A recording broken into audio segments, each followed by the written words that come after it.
Hello, everyone, and welcome to SmashBoxxTV podcast 527. Beautiful night in October, and we are just a couple of days away from our final major of the season. Yeah, I love this weather. Like, it's nice for most of the country right now. I was just going to say. Weather is different than climate. Let's put that out there. We're not conspiracy theorists out in here. But I'm just saying, this is the type of weather that's perfect for golf because you got good glow weather at this point before it gets really too cold at night to go out and play. The weather's just not good in the golf. Well, you're right. Weather is not good in the golf. But just a funny thing to open with. Of course, we wish nothing but everyone to stay as safe as possible. We know USDGC a number of years ago, Hurricane Matthew, everything else, and then we know that things have been ripping Milton is coming through right now. Yeah, in Florida. ripping through the south, and I know Florida was in the pathway, and I see the posts, and seems like everyone is taking every precaution that they possibly can, and we wish nothing but the safest for everyone there. So the good thing is lots of heads up, lots of warning. That's always positive. Exactly. I saw the champ Ken Climo's account on Facebook today said, "Hey, we're in a spot where we are told to stay, and so we're going to stay there. They're boarded up. They've done everything they can, and whatever the situation is, we just wish the best." And plenty of people are reaching out saying, "Hey, if you need to find refuge in some other state," there's a lot of golfers saying that, and I love to see that. So, all right, well. Speaking of the USDGC and the Throw Pink Women's Disc Golf Championship, tough to get into unless your name is Shue. And with that, we can welcome in Grady and Paige Shue. What a story. Hi. Welcome in, guys. Thanks for having us. Absolutely. Thank you. All right, let's just start with the basics. You guys not playing in maybe enough events to get yourselves qualified for this upcoming weekend. What's the mentality of how important this upcoming weekend is for you to be able to play in it? Like, when did you start thinking, man, we're going to have to qualify on Monday? When did that kind of all set in for you guys? Gosh, I don't know. Maybe like after D-Glow and Worlds, I knew that I hadn't had a spot yet, and I just wasn't doing it. So I think after Worlds, I realized I didn't have that many more chances left. So I actually started to look at other qualifiers. And last weekend, I played in an A tier up north in Maryland that happened to be a Throw Pink qualifier, just a women's A tier that was going on. It was so much fun. The women of Maryland tournament number 7, shout out to them and that tournament crew. It was so fun. But I went all the way out of my way to go qualify, and I was the highest rated by like 40 points, but I didn't play super great. And another local girl, her name is Eden, she killed it and she ended up winning. So after I didn't win that, I was like, okay, Monday qualifying it is. So that was kind of my way of realizing like, I wasn't going to qualify through any tournaments. And Grady, you similarly, I think, you guys aren't at every stop. And in fact, you guys have kind of openly talked about picking and choosing who likes what stop better, or who maybe likes the courses or the atmosphere of the event a little bit better, and then juggling just parenthood. So for you, when did this start to set in and become a realization? I mean, pretty much as soon as the previous year's USDGC ends, I'm start thinking like, when can I qualify for this event? Yeah, it's just okay. It's something you want to get done as soon as possible, so you don't have to stress about it at all. How close? Yeah, how close were you at some points this year? Whether it was an individual event or whatever, how close were you? Were you there? Were you a putt away at any point? I don't think so. I played probably like 8 Elite Series this year, roughly. Yeah, maybe that many. And I never played anything super great. I think I cashed at all of them but like 2, but nothing good enough to guarantee a spot. All right. So you guys both show up yesterday. Today's Tuesday night, of course. So you guys show up Monday qualifying. Let's just back up there. We're 26 years into this event, but why don't you both describe what Monday qualifying is like? Because this was a feature at this event that sure, some have now started to copy, but for the most part, this was started here and is a really big deal. Why don't you explain how you both have felt about Monday qualifying? Yeah, I mean, I remember when I first started playing, pretty much in like 2014, like you kind of knew that Monday qualifying was a thing. So as soon as I felt like I was good enough to play, I remember signing up for it, I think in like 2015 or 2016. And I think that was probably the first year I ever tried to qualify. And then I don't know, it's a prestigious event. You want to qualify, it's very serious. And I think back then you could try it as many times as you could, Mm-hmm. but I don't remember ever restarting or anything like that. Is this the first time either of you have qualified on Monday? Yeah, for me, yes. No, actually, I was part of the inaugural, I think, Monday qualifying. I know 2021, I believe, was the first throw pink, but I don't think they did Monday qualifying for women that year. But 2022 was the first time. And at that point, I wasn't touring full time. So I never really, I might have played one or two pro tour events. So I just signed up. I never thought I really had that good of a chance just because I hadn't been playing. And there were some touring women that signed up for that qualifying.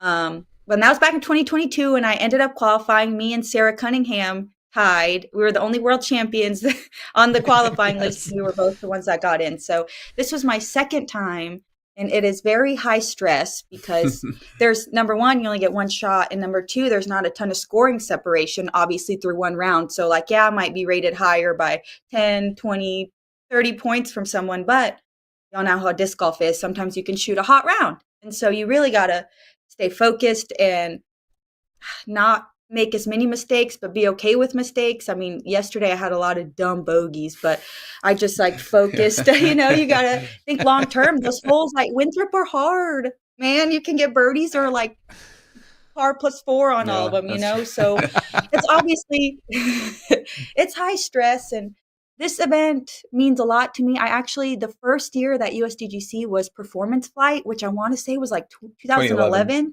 I qualified through an A tier in Colorado where I was growing up playing.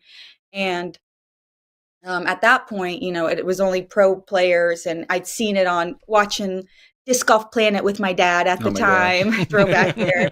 So it's always meant a lot. And going there the first year and playing, I knew that I always wanted to come back. So any opportunity to go play, I qualified that year. The year I won Worlds in 2018, I was able to play when it was just the one division.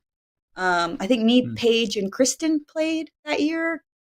So I've been in it a couple times, and I just love the event. And the fact that Throw Pink now is an event there, I obviously want to go to it. I know it's not a major or anything, but it still has that same feel. Winthrop is awesome. And just the atmosphere of Vendor Village and just all the fun things that come with the week, we put it at the top of our list to try to make qualify for this event for sure. Well, let's dig specifically. We'll start with you then, Paige, talking about your round. In some ways, this has to feel like you won like a flex start or a mini tournament. I mean, these people are all showing up. This was a sanctioned event, I think, for the first time. It may or may not be. Yeah, that's possible. I still shouldn't probably count against your rating. No, it's not going to count against your rating, similar to USDGC, but it was technically a sanctioned event. I guess it's like a flex start in that sense, I guess. You start out with a birdie on hole number 1, but just are the nerves and everything else just as high on qualifying day as they'll be in 2 days when you start? Yes. In fact, probably, I would say usually more. I think back to 2022 when I tried qualifying, it was high stress every hole. I'm just thinking about it a lot. But Grady was able to caddy for me yesterday. And I think just having him there, and I had great cards. I had a wonderful card. I just felt really relaxed, and I just didn't have time to think about scores. And I knew I was playing decent. But again, like I said, I never count anyone out because there were a lot of good players signed up. So I just tried to, throw each shot at a time. And I really didn't get nervous until 18, but I didn't know the scores. I told Grady before the round, like, you can keep an eye on scores. If you think you need to tell me something, tell me. But I generally didn't look. And so I made the island on 17, and then on 18, Grady was like, just put it in bounds. And I'm like, oh my gosh, okay. So that's when I got nervous. And my tee shot was low, but it was in bounds. And Grady was like, just play for par, just pitch up, just get a 5. And so that made me think that I needed to get a par to make, to qualify. And I ended up doing it and executing. And then I ended up, I saw the scores, and I could have taken like a quad bogey or something. So I don't think I needed that stress, but that was really the only time I actually felt like stress. Just throughout the round, I just, my throws were feeling good. And even though I was kind of nervous, they just seemed to come out smooth. Now, when did you tee off in the morning or more towards the afternoon when you went? Morning. I had 8:36, I think, is when I teed off. Okay. And how many other women were out at that point? Were you one of the first cards? We're the second to last card. Yeah, I was the second card. Okay, so you kind of knew going in. So yeah, Grady, you kind of knew going into the final hole what she in general needed to do, and there wasn't much surprise coming after her. I was keeping close eye on the scores for sure. Yeah, and I was just gonna say, it's like a lot of flex starts. That maybe is one of the one of the criticisms of some flex starts events. Flex start events. Wow, I'm going to pluralize everything. I got the shoes with me, a pair of them. It's just the fact that you can see what's going on, and people may or may not tailor some of their play to that. And it is what it is. Do you know how, when you signed up, first of all, were there limited spots, and then second of all, did you have any bearing as to when you would get to tee off within the morning time frame? No, there is usually limited spots. I think, but this year, I don't even think it filled, but I always get nervous, and I'm always, as soon as registration opens, it's always me and Erica Stinchcove. We talked about it every time. Like, as soon as it hits 6 o'clock, I, log in, sign up, and then the first two names are always me and Erica. So her and I are on top of it. I don't slack on that. Over the years, how many times have top pros not signed up in time? You're just like, we've had this discussion for years about some of that stuff. Right? So. You just don't want to. It's such a silly mistake to make. So I tried to stay on top of it. I didn't know when I was going to tee off. I feel like in 2022 I teed off late, like in the afternoon. So I think I was expecting that.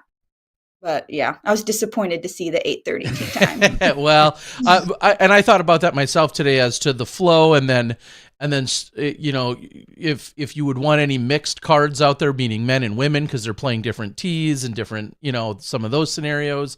And then I thought, well, you're going to be playing every morning anyway. Not that everybody loves getting up that time, but at least there would be that consistency of, the morning conditions will mirror what you'll play, or at least be maybe similar. Anyway, I don't know. But, well, congratulations. Last question on that is, how do you feel about that score? The score of 2 under, how did that feel to you? And would you be happy with that in competition?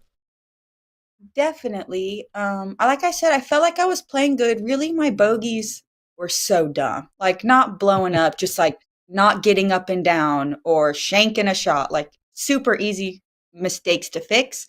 So that felt pretty good. And I was curious to see how it would have compared, because I feel like under par is decent. I mean, I don't think that would be a winning score, but we went and looked at last year's throw pink, and I forget what the number was. What was it, like 69? 69? 67. 69 was par, I think. Yep, 67 was a 974. I actually had it pulled up because I was going to talk about it. Yeah. Yes.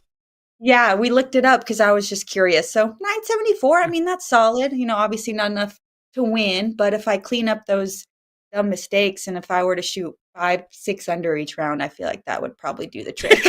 Grady looks at you like, yeah, that would be great. If you shot 2 down all the rounds, just kind of where you were at, that would put you in the top 10. That almost, probably put you in about 8th according to last year's scores. Now, obviously, every year USDGC is a little different, and that's not what we could say about you, Grady. If dang, simmer down. If you shot the same score for 4 rounds, you would run away with this thing. That's the goal. Yeah. Just stress free. So we go over to your scorecard. You don't get hole 1. Same tee, same everything else. So you don't get it like your wife, but you close out getting 8 of the last 9 holes. I mean, I guess start at the beginning though. Were you nervous? Yeah. Were you thinking about what score needed to be in? And then, how were you relative in terms of going out against the other groups? Yeah, so I was lucky enough to have the last tee time, so I could kind of see what the field was doing, and I guess maybe on those last couple of holes I could play it safe if I wanted to, or I would know if I needed to really put the pedal down and go for some stuff. I mean, yeah, I'm always nervous out there. You never know, like, where your disc can leak, like if it can trickle OB or anything like that. And hole one is a pretty stressful tee shot. Like that gap is really small. I think I remember watching it on camera for the first time, and I'm like, how are these guys missing this gap? It's not that bad, but seeing it in person, it's really small and it's very touchy. That was a nerve wracking shot for sure. I think that's Every part of the round will be.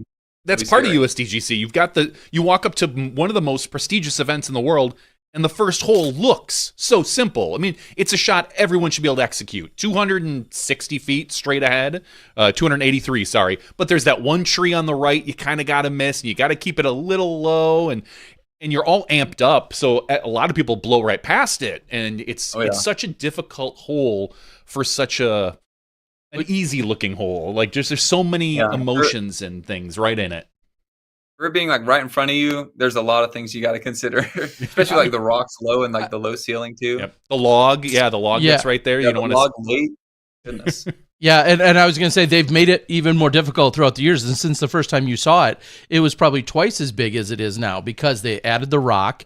They pushed it back another 25 feet. You can't take the lefty hyzer anymore, so to speak, or the forehand. Yeah, they've added Mandos. Like, since the first time you saw it, a decade ago, it has actually gotten considerably smaller. But I mean, your wife birdied it, so. Yeah. It's easy. She's better. It's easy. It's easy, she says.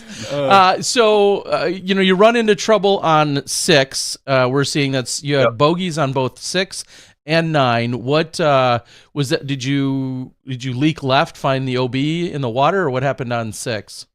Not just to go to the negative, but I feel like my miss on that hole is always in the water.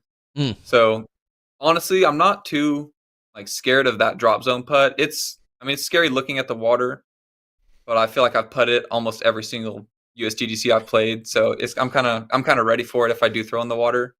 And then 9, I think I just misjudged the distance really bad because I remember throwing like a really fast overstable disc when the trees weren't so tight. Mm-hmm. So I just feel like a fairway that just went too long. And 9 is the new one with the 2 sets of trees and so they that's it. Yeah, that was the follow-up. Is that one, the tee shot has been played with probably more than any other single tee shot on the course. We've seen Halloween trees there in the past. Yeah. What's that? That hole in general has probably changed. Exactly. So I guess my question is, we just saw the 2 thumbs down by Paige, but how do you both feel about 9? We'll start there with the changes, but how do you feel about it? You have stronger feelings about it. I don't know. I think they made the OB even tighter up by the basket, but really, I don't know. I mean, at least I think the shape of the hole is either you go for it or they give you that option to lay up on the right. But you have those trees, and it's like you either go for it or everyone on my qualifying card, we teed off on the back right corner because for people who don't throw super far. I remember last year I was able to eagle that hole, but I had the space to flex something. Mm-hmm. And now with those trees, it's got to be a little bit more controlled. And so, I don't know. I don't like that. Even the layup it's just so awkward. It just looks weird. I don't know. I just feel like it limits us, and it makes sense for MPO because it just makes their shot a little tighter. But it takes away the eagle opportunity for a lot of us, and just use it when you have to use the right back corner of a tee pad. That's, I don't know. That seems funky to me. It is kind of interesting watching you all try to do that. Yeah, but I don't know. What do you think? Yeah, I don't know. I guess looking straight at it, it's a pretty wide open hole. So you got to add something to make it difficult. While adding trees right there off the tee pad might not be the most, I don't know, good thing to do, but it works. You can't really throw a hyzer anymore, so forcing people to throw straight at it and trying to land it straight is pretty hard. So I'm at least okay with the difficulty that they're trying to bring in, but it's still kind of gimmicky. And I was looking between the 2 scorecards. The only hole you guys didn't birdie between your 2 scorecards was 14. Every hole that you missed, Grady, she got. And other than I noticed that too. Except for 14, Paige, you bogeyed 14, and Grady, you parred it. So yeah, but other than that, Grady missed 1, you missed 6, you missed 9, And guess what Paige got? 1, 6, 8, 9, 11. Huh. So, Yeah. weren't you were caddying for her? Didn't you watch what to do? I mean, I did. She was playing with a higher par, so I was trying to do that, I guess. Okay. What were the conditions like? I haven't seen or really researched any other action from it. What were the conditions like out there for you guys yesterday? They were pretty ideal. Like even in the morning, I think like out of all the mornings this week, Monday was definitely the warmest. I think it's going to be pretty cold during the tournament too. I think it's supposed to drop to like below 50 for some of the days, but it was pretty ideal. It was very nice. Yeah. When Grady teed off at 2:20 and it was so hot, that was a bit much and we were dying of heat. But when I teed off, it wasn't bad. There were on like holes like 10, 11, 12, the hard ones. It did feel a little windy, some swirly winds, but nothing too terrible. I feel like Grady's round was just so hot. No wind. Yeah. Pretty perfect. Not that much wind at all, yeah. And then what's the forecast, looking ahead? Obviously, we opened the show talking about, storms and everything else that's rolling through all of the Southeast, but what do the overall forecasts look like for you guys? Have you prepped any differently?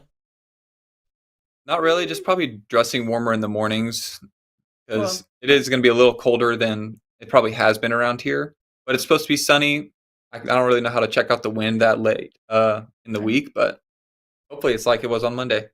Yeah, just looking at the forecast right now, it doesn't look like we're going to see any wind this weekend. So 2 miles an hour, 4 miles an hour, five. You might see a gust or two of up to 10, but it looks like it's going to be pretty calm and mostly in the 70s. And yeah, in the highs of the 70s. Highs of the 70s. The mornings will probably be a little bit chillier depending on when you play. So you're probably looking at upper 50s for throw pink, which usually goes in the morning. So. Oh yeah. So what's the game plan? With everything you just said about Monday qualifying, what's the game plan? How will you guys do caddy support? That kind of stuff. Childcare. What's Dad's there? Yeah. Right? What's the plan right now? As of now, my mom is coming to help. We have an Airbnb actually in Rock Hill that me and Grady and my mom and dad and Savannah will be staying at. So that is starting tomorrow. So I think mom's going to caddy for me in the mornings while Grady takes care of Savannah. And then when Grady plays, we might walk with him. I might caddy for him. I don't know. I'd like to take Savannah to the course, but we'd probably only be able to hang around Vendors Village because she's crazy. So I feel like she could scream out of nowhere and just be loud. And so we're dip our toes into it because we've never really taken her to an actual tournament, but this will be the first time that we try it. So I'm really excited because I feel like all season, Grady and I, if we've been at tournaments, it hasn't been together. We've really been alternating. We haven't had too many together, especially with Savannah. And so I'm really looking forward to this week because we'll all be together and I'll get to see my baby and I get to watch Grady play and be with my parents and just relax. We didn't even know if we were going to get in or not. That's true. And so we're just stoked, just looking forward to the weekend. And now that you said there's no wind and it's all going to be good weather, that just takes a mental load off that I'm looking forward to. And Savannah is 2.5? 3.5. 3.5. Okay. Wow. You lose a year. Yeah. I know. Does Savannah recognize, as you were just saying, you guys don't, haven't necessarily been going to the events together or as a family unit most of the time. So does she recognize like, oh, mom's gone and mom's competing or dad's gone and he's gone for the weekend and he's competing? Like, does she fully understand everything that you guys are going out to professionally compete at something? Yeah, she always asks like where Paige is if I'm watching her, and I just tell her she's playing disc golf, like she's working. Yeah, we call it work sometimes so that she doesn't think we're playing disc golf. She likes going out to the course and like walking with us, so try not to make her feel bad. But yeah, she notices, and so I feel like as she's getting older, it's harder to leave and be gone. Mm-hmm. So. But it's fine. We have a lot of family here to support my parents and Grady's parents. So the nice thing is she's okay being without us. There's a lot of those kids that have the separation anxiety and they can't handle when mom and dad are gone. But, this lifestyle that we live has helped with that a lot. And she's fine. As long as she has her milk and her food and her toys, she's good. All right. Well, and I was just going to say that has to be at a certain age, obviously it'll be crystal clear, but that has to be a little bit confusing to think of this activity that you guys enjoy together for fun, recreationally as a family, but then to know like, well, that's actually mom or that's actually dad's work as well, because you guys, you know what I mean? You have fun with it, but then it's like, well, yeah, now I'm going to go for 3 or 4 days and it's super serious. And this is what I do for my job. Yeah, that's got to be a little bit interesting to try and convey and to fully have her understand that. Yeah, for sure. We just make up for it by loving her extra hard when we get back. I know. Thankfully, we have the freedom to be gone on the weekends, but then during the week we're there full time. I think she at least gets that. And so maybe you just answer the next question, which is you're heading over there tomorrow, which means where are you guys right now? Hickory, North Carolina. It's like an hour and 15 from Rock Hill. Okay. Yeah. And you mentioned storms. Grady and I, we actually just moved to Augusta, Georgia, which we haven't posted about anything yet. I mean, we changed our PDGA sites, but we got hit pretty bad by the hurricane. We just got a house down there, and Grady was out of town for an A tier, and my dad was out of town for some kind of work, maybe Tim Selinsky or something that happened. He was in Texas. Oh, well, that was after. You're right. Anyways, so me and my mom in Savannah went through the storm, and it was so scary and crazy, but we lost power, and it's still not back on, and it's been like, a week and a half. It's been like 2 weeks, yeah. So we've been in Hickory with Grady's parents because they have electricity and all that stuff, and it's only about an hour from Rock Hill, so it just kind of happened to work out that way. So just loss of power, no other damage or anything? You were fortunate enough to get through? Yes. Well, our backyard, a bunch of trees fell in our backyard, and our neighbors' trees fell into our yard, but our house wasn't damaged, luckily, thank the Lord. But my parents actually, they had a big tree fall on their house, and it was kind of scary because Savannah and I were over there at my parents' house, all of us, because obviously the storm was going on. And so me, mom, and Savannah were hanging out together, fighting the storm together. And we were asleep, and the tree fell on the window on top of the room we were sleeping in. And it could have been really bad, and it was really scary there for a little bit, but we obviously were okay and safe. And I just have never gone through anything like that. And, when you think Augusta, Georgia, you don't think hurricane, so we just weren't prepared. And gosh, it was just so crazy. It was a crazy experience. Well, good to hear that for the most part, everything of yours was spared. I know that I saw the pictures from your dad on Facebook in terms of the tree landing on the house. Good to hear that. I mean, obviously houses and roofs and things like that can be all fixed and repaired. And it doesn't sound like overall the damage was nearly as devastating as, what quite a few people are going through at the moment. So, and then none of this, we'll say second wave or anything like that. Do you know if there's anything else that's supposed to come through by you guys that will affect you? It doesn't seem to be the case though, right?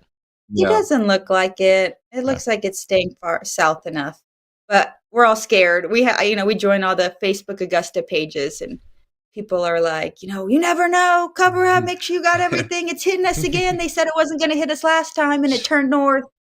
So who knows? I mean, you really got to prepare for something like that. And so, we're lucky. We're lucky. It doesn't look like we're going to be hit by Milton. Okay, good. Well, hopefully you guys and everything stays as intact as it possibly can. You guys moved just down the road. I'm not trying to dox you or give out your address or anything, but I mean, you guys are like just down the road from your parents, aren't you, Paige? Yeah, we're next door. Okay. Neighbors. We're neighbors. Really? Actually. Neighbors. Wow. Neighbors. It's crazy. They had just moved. Dad just got the job. We're about 30 minutes from IDGC. So they moved out there in the summer, and we went to go visit their house just to go see. And we had a weekend off. And the house next door, they were renovating, and we talked to them, and they were going to put it up for sale. And we were able to make it work. And now we're next door neighbors, which I know is crazy and maybe sounds lame, but the fact that we have a child and this is the lifestyle we live. I mean, having mom and dad next door is awesome. I mean, I feel like Grady and I can get a better practice schedule when we're gone and out of town. Savannah's routines can stay the same. Things won't change too much for her. And obviously being next door, my parents is awesome. It's super fun. There's a lot of great things that are going along with that. So yeah, we've only been in the house. We moved in after Worlds. So it's been like less than 2 months, and it's already got wrecked by the hurricane, and we don't have power. And so we really haven't, and we've had tournaments. So we haven't really settled in yet. And that's still going to take some time. But well, some might think that's lame, but when your parents are as cool as yours are, I feel like that is quite the blessing. I got to spend time with them a little bit in Mexico right after Worlds, and I remember Doug saying you guys were close. I didn't know if I knew for sure right next door neighbors, but that's pretty awesome for all the reasons you just said. And everybody in Mexico, by the way, sends their love and thanks and praise to you, Paige. I know you were there a couple years ago, and I think you had to play MA1 because there were no other pro women, and everyone says hello that I talked to, and of course they all had great things to say about you when you were there visiting a couple years ago, and your parents obviously love it there as well. Yes. Coquilloc was so fun. That was my first time ever in Mexico. I've only been to Canada. So that was the second time I've been out of the country. And it was so much fun. Yeah, the highest division they had was MA1. They had FA1 and stuff. But my rating was about the rating of the advanced guys. But it was so much fun. And the players party afterward. And Shine, he's a local guy there who does DJ and music. Oh, you know. Oh, I know Shine. So lit. So gosh, that was so fun, and I do want to go back one day, but that's when I was on Dynamic, and they were trying to make their presence known out there, so they had me go out there, and that's why I was so involved in that. But I definitely miss him, and I love everyone out at Coquilloc, and I'm hoping to come back within the next few years. Yeah, good. And without getting too far off topic, I'll say Dynamic, what they've done in being in that community, it is a very dynamic disc-based community still a couple years later. It should be a little bit of a lesson for all the manufacturers that, when you're going out and you're supporting some of these, growing communities, you're getting quite a foothold in, and Dynamic has certainly done that, and it was very impressive to see. That kind of leads me to a tangent of sorts, which is next year. I mean, I don't want to get, we're not out of 2024 yet, but international travel, worlds, majors, things of that nature, all being talked about or scheduled next year. Have you guys thought or talked about how that might look for you guys? And is that a possibility? Yeah, I think it's going to be pretty awesome to try to make it to the first Worlds outside of the U.S.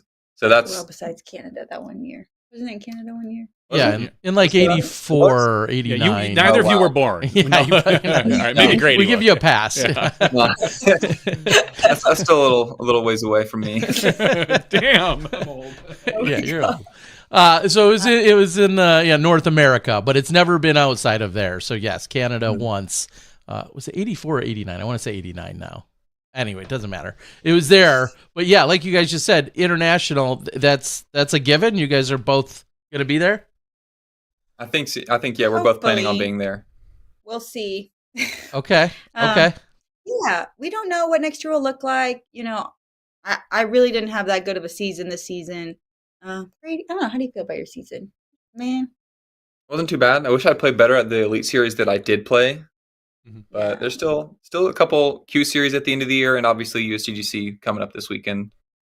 Well, I mean, Grady, it really feels like with you, we've seen like moments of like absolute greatness where suddenly you're on a lead card somewhere, and unfortunately you haven't been able to maintain that, but taking a couple top 10s, I believe. And is it consistency? Is it just the play? Like, where is your ceiling, honestly? Because I remember you from quite a few years ago when you were one of the hot young kids on tour that was gonna, take everyone by storm. So fill us kind of in. What's your plan look like, and where do you feel like your game is?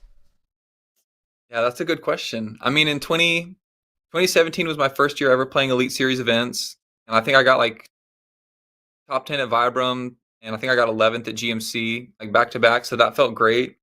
2018, I was top 10 in NT points and Pro Tour points. So And then That's he pretty met decent. me, and Oh then yeah. it went downhill. Ugh. But No, I don't only a know. little. I feel like every year since then, like I played well at some stuff. I shot like my best round this year. Oh yeah, he had So a 1092. What, few weekends yeah, ago? like yeah, 3 weeks, 4 weeks ago, something like that. It's So I don't want to speak for you, yeah, but it is so hard to practice when you have a kid and us like all, breaking it up and alternating. And you think, we go to these tournaments and we're away from our family for like a week. And so it's kind of sometimes hard to get our heart into it. And so I feel like, I don't know, Grady does have these moments of like, he's good, he has it, but it's hard when everyone is playing every single weekend and they don't have any responsibilities and they're making bank. You know how it is. It's, Yeah. yeah, you can put it that way. No, you know what I mean? no, you're 100% right, and that was going to maybe be the follow up, which is clearly this is a either I was going to say a single person's and or maybe a couples on the road kind of sport, right? Like this is not a sport with a lot of parents that are successful week in and week out and or road warriors. Shout out, by the way, to Coloradan Joe Revere, Colorado, whatever. You are having words. I tonight. know, but anyways, Joe Revere's birthday is today. But Joe Revere has a wife and kids and a full-time job. He steps onto the tour. He plays really well when he can or when he plays locally, but because of his other real world, lifestyle and responsibilities, he's not on the tour. We have no other parents that are dominating on the tour. We have very few Shout out parents. to Keith. He has Yep. 3 kids, and he won an OTB. Was it this year? 2 years Or was ago. it last year? Yep, 2 years ago. Emerson. But we have Emmer Daddy, 3-time Emmer Daddy, Emmer Daddy, and then obviously we have Macy and we have Katrina Allen, who have both welcomed kids into the world. But for the most part, we don't have parents out there dominating week in and week out. Like that's really tough. Yeah, It is. it's hard for both to be playing at a high level for sure. And Yeah, there's that much give and take. yeah, that's a great point. Like we don't have really hardly any. I mean, Emmer Daddy's is probably the one Simon biggest exception. And Simon, who's not on the tour nearly as much as he was, but yes, it has a young one. But yeah, but for you both to try and compete at high levels while raising a child and getting degrees and everything else you've been doing, Paige, and both of you, doing like real world family stuff. This has got to be more difficult for you guys than most. That's for sure. Yeah, but we love it, and we have a love and a lifestyle that is awesome and one we never knew about until it happened. And so we got to experience the fun tour life and doing all that and having fun. But now we're in a different stage and it's equally as awesome, but obviously has its challenges. So we're grateful to be here, though. I mean, we still have support from sponsors, even though they know we don't tour full time, and they're a little more lenient on how we play, and they give us other opportunities to, I don't know, like showcase our skills or, show our support for our sponsors. Like, yeah, we might not win, but we post or we do clinics or, things like that to where they give us opportunities to make up for it. So it's like we're given opportunities. So we're just trying to figure out the best way to just juggle all this. This is only our second year on tour. Last year we tried the RV and that kind of didn't work out. And this year we did a lot of alternating and driving back and forth. And man, I have driven across this country like 8 million times this year by myself. So we're still struggling to figure out like what's best. Because, man, I don't know. Yeah, I don't know. Something new and different every year. So, Paige, I guess that'll bring me to this almost the same question for you. Where is your ceiling right now? You look at all the other women in the division. You look at some of the top 3 or 4 women are out driving you by 75 feet. But your game has never been distance. It's always been kind of a straight ahead, accurate, good putter. Yeah. Where do you feel like right now you can finish? Where are you happy? Oh man. I mean, if I'm being realistic, I mean, this season I really haven't been playing well. But I feel like if I were to play, I truly believe if I were to play my best golf, I could win a pro tour. I mean, yeah, I don't think distance holds one back as much. I think if you hit your lines and make all your putts, you can win a tournament. So I think I can definitely win a tournament. It's just getting it all together and putting it all together and like gaining that confidence. And from my experience, it's like the more I play, the more that confidence is built. And so with us like playing and then not for a few weeks and then playing and not for a few weeks, it's really hard for me to kind of build on that. But just making cash would be great. I really haven't cashed that much this year, but top 10 is so doable. Like you said, if I do that 2 down 4 different times and with those dumb mistakes I made even, like I know I can still be one of the best in the sport. It's just we're just still figuring things out. But I think every part of my game is fine. Like, yeah, I don't throw far, but I do have that accurate distance. My forehand is coming along well. My putting is getting better. My putting has been, I know you mentioned I was a good putter. I've been kind of gone through some putting woes the last couple of years, just getting back on tour and relearning how to deal with those nerves. Cause I really didn't play or compete for like a real title for like 2 years or something. And so trying to like get back into it and being able to execute under that pressure, you got to work up and build to where, yeah, you fail a couple times, but finally after a few, you succeed and then you start winning. So I don't know. I'm optimistic and we'll keep trying to figure out what works for us until Discraft says they don't want to help us anymore and Infinite doesn't, just whatever happens.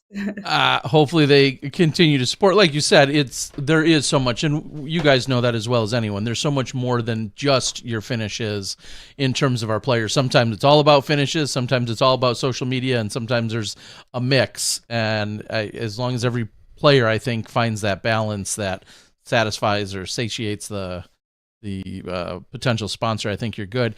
When you guys aren't playing, how much do you pay attention? How much do you actively, immerse yourself in disc golf versus, neither of us are playing this weekend. We tune it out. We shut it off. We don't worry about it. Like how much of a fan or involved are you still if you're not playing? I mean, I love that there's disc golf live now. That's pretty awesome. Like almost every other weekend, you can watch some disc golf. I enjoy watching it. There's definitely some tournaments that I don't even remember who won because I just didn't follow along at all. Mm-hmm. But for the most part, it's good. I just got the PDJ Live app this year too for the first time, so now that's a lot easier to follow along. Okay, we're avid Disc Golf Network viewers. We're subscribers. Mm-hmm. If it was up to me, I would have all live coverage, at least FPO. I do like watching MPO, but definitely a lot more FPO. I would have it on, but that's like 3 or 4 hours, and I would be distracted and I would feel bad for Savannah having to sit through and watch all that. So that's really the main reason why I don't watch every tournament. But we're always looking at scores. Yeah. We're watching live. I mean, we're disc golfers, so we keep up with the loop and what are people shooting, how are their games, things like that.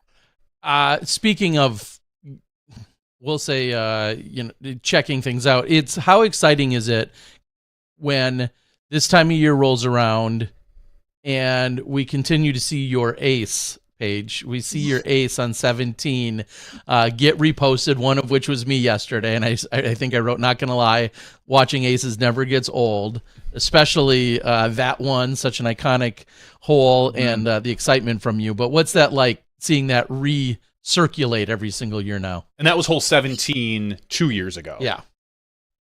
Yes. Oh, wow. It's so awesome. I mean, obviously a highlight shot on a highlight hole.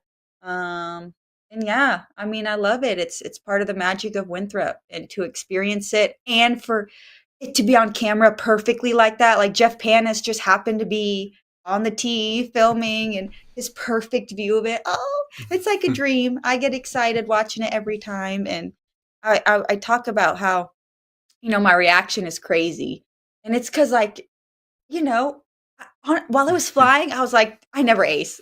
Like, I'm not going to get my hopes up. Yeah, that was your first tournament ace. That was and I've been playing forever, and it was my first tournament ace. And like when it hit, all the emotions like just rush. Like when I won Worlds, I had that decent lead going into the last round and the last few holes, so I kind of knew. But on 17, when it stuck, it just, boom, all the emotions came out, and just such, I mean, obviously disc golf, top 3 disc golf memories in my life this far. Mhm. And when it's replayed every time, I love watching it. The flight is so pure, just, oh man, and just so exciting. And just to see the reaction. And, we all care about disc golf and we're all passionate about it. And I know most of us, if we were to ace like I did, we would react probably pretty similarly, unless you're Chris Dickerson. No big deal for him. Yeah. He's A the real only G. one. Yeah. Yeah. Well, again, for me, just thinking about hole 17 specifically, any ace is great. But if you ace 16, just the hole prior, it's like, it's a cool ace. Good Great. ace. Yeah, it's great. But when you ace 17, not only do you have the one on the scorecard, all the other stress of that hole is done. Like, because you're so worried about making it in bounds on the first throw or the third throw or the fifth or whatever, or putting and possibly going out of bounds. Like, all of those things are squashed with that one perfect throw. And such a good hole for that to happen, right? Yes, and I'm sad because that round was so bad. I was like so embarrassed. When someone aces and their scorecard pops up at the bottom on It's Disc like Golf red. Network, Uh-huh. 7s and 6, and it just looks so terrible. Ugh. So I made up for saving those strokes on 17 by getting some doubles and triples earlier in the round. The one little dark blue always feels good. The one dark blue. And then Grady, clearly one of my favorite memories of watching you and watching golf is you acing the very first hole last year. Oh, yeah. Was that? Holy cow, that was last year. Yeah, that was last year. And it does feel like a long time ago. But very first hole of the tournament last year, down there at the Mary Sunshine House event. And that was incredible. And that's something I never thought would happen. Like you hear of people acing the first hole, like, dang, that's so cool. Like how lucky is that? And something you never think would happen to yourself. Oh, you're leading the event. I know Terry aced hole 1 at Kansas City Wide Open many years ago, right? No. It was 17. It was 17. It was your first hole, wasn't it? No. Because you had said you were. Oh leading yeah. the It was. event. It was my first hole of that round. Start. Yes. Yeah, that was Yeah. shotgun start. But, Yeah, shotgun start. It was hole 17. It was a purple DX Eagle first run. I don't know, something like that. yeah, because that's Terry's claim to fame. I was leading the event. Yeah, I was like, I'm beating Barry Schultz. I'm beating Ken Climo right now. Yeah, that was hole 17 at Swope as my very first hole of the round. You're right. Wow. Anyway, I know. Mary Sunshine House. Will I see one or both of you there next month? That event? Yeah, it's a we're Q both series. signed- We're both signed up. We actually played last year when it was an A tier. Mhm. So but a different course is Yeah. being used. So I guess Yeah, we normally play at the locomotive course down in like Grand Central Station or wherever Yep. that is. But this year it's at a brand new property. It's at the Oconee. place that I aced at. Yeah. Oconee. But no, it's a Oconee? new layout. Okay. Very cool. Yeah, I know I'm going to be there filming, doing the post-production for it again, and so super excited. And I know that entire property is continuing to get massively developed in hopes of ultimately being on the Disc Golf Pro Tour. So everybody's kind of slowly getting a preview of what's going on out there. So that should be exciting. Excellent. We got Ace. What's that? I said, hopefully I ace hole 1 again. I mean, we don't have to be picky. We'll take any ace. I think would be awesome. But Yeah, yeah, that's true. get one. Anything. I always say Do the hole, only. do hole 18 this year. Walk-off ace. You can do a That'd be walk-on sick. ace. A walk-off Oh my ace is always cool, too.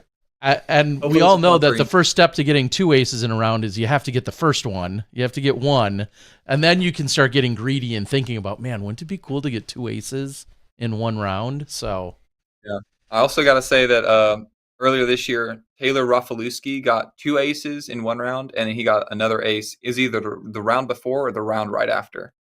He got 3 aces in 2 rounds at a tournament at a tournament. in North Wow. Carolina. Yeah, somewhere in North Carolina.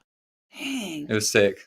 I feel like that got talked about at one point. I vaguely feel like I vaguely remember something about that. That's insane though. I don't remember when it was. I just remember That it is happened. insane. Yeah. And then you start thinking about all the back-to-back aces or acing 2. Was that back-to-back holes that no. Who did that recently? That was at Am Worlds or something like that, or an Am tournament. I think. Yes, because Rock Searle I know did that at Worlds, and then there was a question about somebody else getting back-to-back aces. Yeah, it's crazy. Anyway, All right, guys. Anything else that we're thinking about as you guys are closing out 2024? Obviously, this weekend is the utmost importance, and then you talked about another event that you'll be playing. Any other goals or thoughts about how you're going to close out in 2024? I would like a win. I haven't won this season. I've played 3 or 4 A tiers, I think, where I have been the highest rated, and I just have not clutched up. So Okay. I'm hoping to get a victory. At least I like an A tier. But yeah, we're signed up for quite a few events still. A couple Cube series, some local stuff. Really, the Southeast has a lot of A tiers and big tournaments at the end of the year. And especially like with us not traveling to the West Coast or overseas, our summers are a little slow, but we make up for it by the end of the season. So I'm hoping to, I don't know, play better. My rating's been going down all year, and I'm a little nervous about what next year will look like. So I feel like if I finish strong and start averaging better and getting some better placements, I'll feel good going into next season. So it's just the goal. Yeah. Paige, have you played many of the other Q series? Because I know you're playing obviously the Mary Sunshine, but also then the Jacksonville Open. Is the Jacksonville Open the finale or no? Or is that a different one? I don't know. I believe that's actually the finale. Okay. I for some reason in my head I was thinking it's finale. So do you have a chance for a tour card next year? If through the Q series? Yes. Yep. Okay. Mm-hmm. And I don't think my play has earned it, but they do. Like at the end of the year, if you haven't gotten one, you can apply for one. Oh yeah, the exemption. Exemption. Stuff, that's what I'm looking for. And I just whip out my world champion badge and hope that does the job. You guys remember a little year called 2018? It's worked the last 2 years getting me a tour card because I haven't. Well, I guess I might have earned it last year. Last year. Okay. But anyways, so I'm not too stressed about that. Okay. But Grady might have a little more pressure. I know. Gotta do well at this Q series for sure. Yep. All right. Looking forward to it. Yeah. Mary Sunshine. I believe that's the final regular event, and then the Jacksonville event the weekend after is technically considered the final event of the entire Q series. Is if I remember hearing that earlier. So. Yeah. We love Jacksonville. I'm looking forward to the courses. Yeah, Four Palms is nice. Yeah, exactly. Excellent. All right, guys. I don't think I have any other burning questions for you guys. We're super excited to see you both qualify, and not only just qualify, but both of you had the hot scores, which has to feel pretty cool. So cool. And just looking forward to an awesome weekend of watching to see what you guys can do this weekend. Thank you. Yeah, thanks for having us. We'll always love the SmashBox. Oh, yeah. Y'all are awesome. We appreciate it. Any parting shots you guys want to say? Keep those 11 downs coming. Yeah, keep racking them up. But any sponsors, anyone else you want to shout out or thanks or anything you want to give before we cut you loose? Yeah, there we go. Wow. Plug. Yeah, thanks Infinite Disc. Yep. Discraft and Squatch have been huge supporters. Heiser Dice, Putt Confidently, Drive Bags. I'm missing. I got a lot of supporters, and it's cool that people are investing in not full-time players, and they care about our family and how they can help us on the road and stuff. So we're chasing our dreams with our little baby along with us because of Infinite Discraft and all the supporters and fans and everyone watching. We are sincerely grateful, and we love disc golf, and we're so excited to play Winthrop and hopefully shoot better than we did yesterday. I hope so. I'd love to see it from both of you. Yes. That'd be pretty phenomenal. What a story it would be that the 2 Monday qualifiers with the 2 hot rounds go on to then each win their respective tournaments. I mean, come on. You said it earlier. You got to win the qualifier before you win the event. You got it. We did step one. Yeah, I did step We're one. on the right path. You got it. So hopefully, fingers crossed, we fast forward 6 days and 23 hours from now, and you guys will open the show both as champs next week. Don't lose our number. And we'll have you, because you're going to be right back here on SmashBoxx. That's right. Perfect. Well, thank y'all so much. Yes, All right. All right. Have a great night. Thank you guys both for joining. We appreciate it. See ya. Yep, Y'all y'all too. too. Thanks a lot, guys. Bye. Mm-hmm. The Shues. Cuteness overload. Come on. What a pair of shoes. Yes, the best. We sincerely appreciate them joining us tonight. Congratulations on taking down the Monday qualifier, and now we'll see what they can do. I mean, it just makes for that much better of a story when you see getting in that way to then go on and have a great week or performance or pull off a victory. From not qualified to winning the event, that would be one way to go. So best of luck. Let's rattle off a couple of the other qualifying competitors that managed to get in via Monday's qualifier. I wanted to take a look at Grady's 53, and from what I can tell, would have been hot round last year. Would have been the only person that tied him last year would have been Chris Clemens shooting a 53 in round two. Which was at that last year 1074 rated round. So like that. So just to put in perspective, how good an 11 is. Yes. Like again, we see other courses and you maybe forget because USDGC is always a little different. What are good scores? It's like a 7. 7's good. 11 is phenomenal. Like that is a top tier quality score. So just to put that in perspective for Grady, just absolutely awesome. And like you were saying, some other qualifiers we see. In MPO, second place, Drew Gibson qualified, shooting a 7 under. So Grady had him by 4 full strokes. Third place, Dan Hastings, shooting a 6 under. And then a tie for fourth between Andrew Miranda and John Blackburn. Some of the notable names that missed qualification that played: Lance Brown, Joey Tamale, Max Nichols. Those are some names that some of you may know. Noah Five-Ash is on that list. Kind of scrolling down, looking at seeing if there's anyone on there. Stephen Jacobs, I believe former AM world champion. Yeah, Zach Melton is on that list. I'm scrolling down too far now. But ultimately, those are your 5 players that did qualify: Grady, Drew, Dan, Andrew, and John. And over on FPO, there were only 2, and we spoke with one of them. That was Paige Shue. And second place was Sandy Hendel, shooting an even. A couple names that maybe did not make the cut that you may know. Erica Stinchcombe was in third, tied with Macy Veladiez. And Jennifer Smiley, all at 2 over par. Leah Sinagini at 5 over. And Deputy at 9 over. She made a little splash. Ratana Meekum at 15 over, all of which unfortunately missed. Des Redding looks like she just either didn't show or didn't qualify or maybe pulled out for some reason. She's on the list, but no scores are given for her. Yeah, so. She may not. Maybe she had put her name in and then in hopes of playing, and then that could be. Doesn't have any scores there. So congratulations. I'm guessing Sandy was coming down from Canada and, obviously rolling the dice a little bit, but would be right there with her brother. I'm guessing she otherwise would have caddied, but and maybe she still will, but she'll also be playing. So best of luck to them.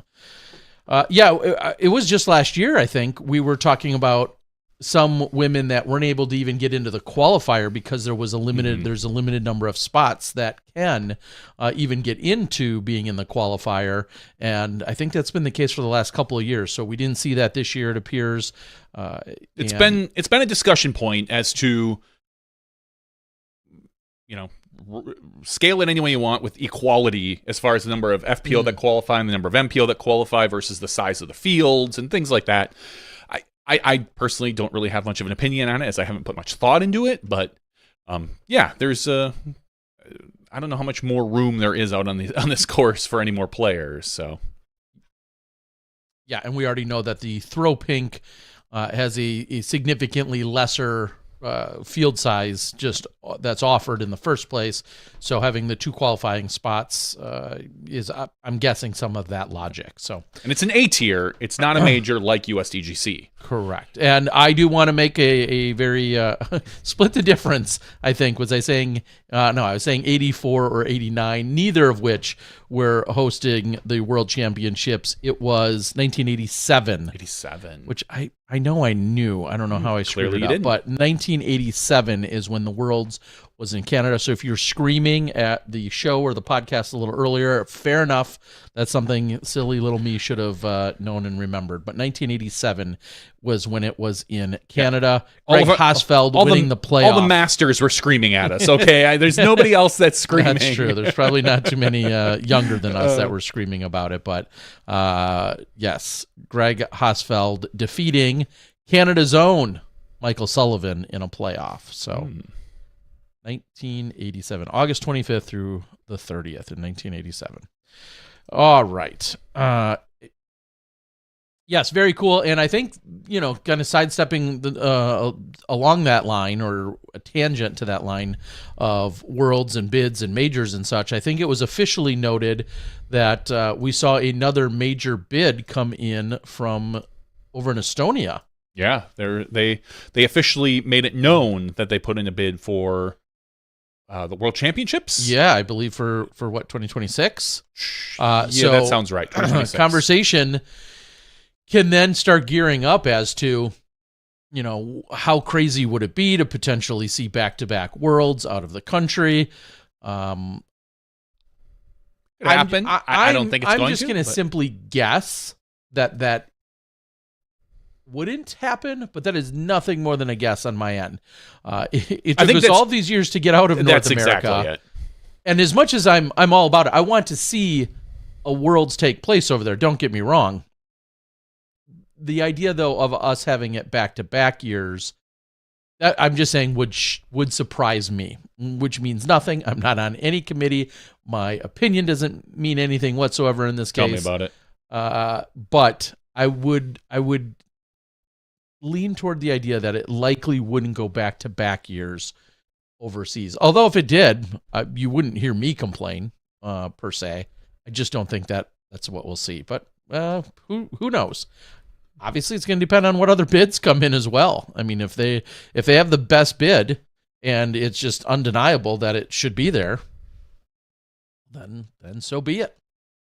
So bid it. Okay. Couple other events that were going on this past weekend. Obviously, we've got the Monday qualifier, but we have a lot of players that are traveling from MVP down to Rock Hill. And so what we're going to see is a few A tiers. This one right here is the Carolina Clash, presented by DGA. Winning this one was Joel Freeman, shooting a 21 under par, beating Cole Ridallen by 9 strokes. In third place was Andrew Marweed, tied with Parker Welk. And in fifth place, Braden Sides and Emmer Daddy and Chandler Kramer, all in fifth place. Going over to the FPO field, Katie Tate wins this one, $1,103, over Owen Scoggins by a single stroke. Third place, Holly Finley. Fourth place, Sarah Hokum. Fifth place, Chantel Badinsky. So, Owen Scoggins getting beat. Rarely does that happen. No. I guess is a fair way to say it. It looks like she had the lead going into the final round. Yeah, it looks like she had by the a stroke? the lead by 1. And ultimately, Katie Tate able to take it down. So congratulations to her. And we see a number of Estonians and others on the list. Also Chantel, as you just said, coming in from Canada. Best of luck. I was trying to see which course this was at. It looks like they were out at Nevin. At Nevin. So was that all 3 rounds? Were they at Nevin? Nevin. All right. 3 Nevins. Yeah. You're never gonna get it. Oh, not this time. You're never gonna get it. I was gonna go to like Nevin 11, but all right. Anyway, let's move on over to the all-day disc golf presents the 2024 Columbia Cup, sponsored by Westside Discs. It's not powered by anybody, so I'm confused. This is in St. Helens, Oregon. We have MPO. Dallas Garber wins this one over Nicholas Culver. In third place, Scott Withers, going down to FPO. Taylor, is it Chosick or Chockick? I feel silly that I don't recall. Because I've seen her everywhere. Yes. Like you can't miss her as far as social media. She's out there. She throws a mile.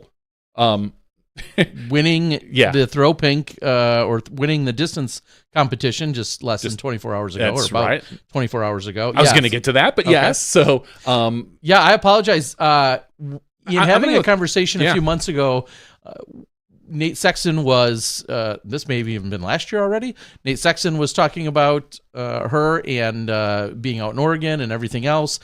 She was at Portland spectating. This was last year already. So, I'm trying to, it feels like my years are blending together. But so incredible to see. She joined Team Discraft just a few weeks ago or a few months ago, officially, picking up a win this weekend. And she cashed, this year at Beaver State? Was that her?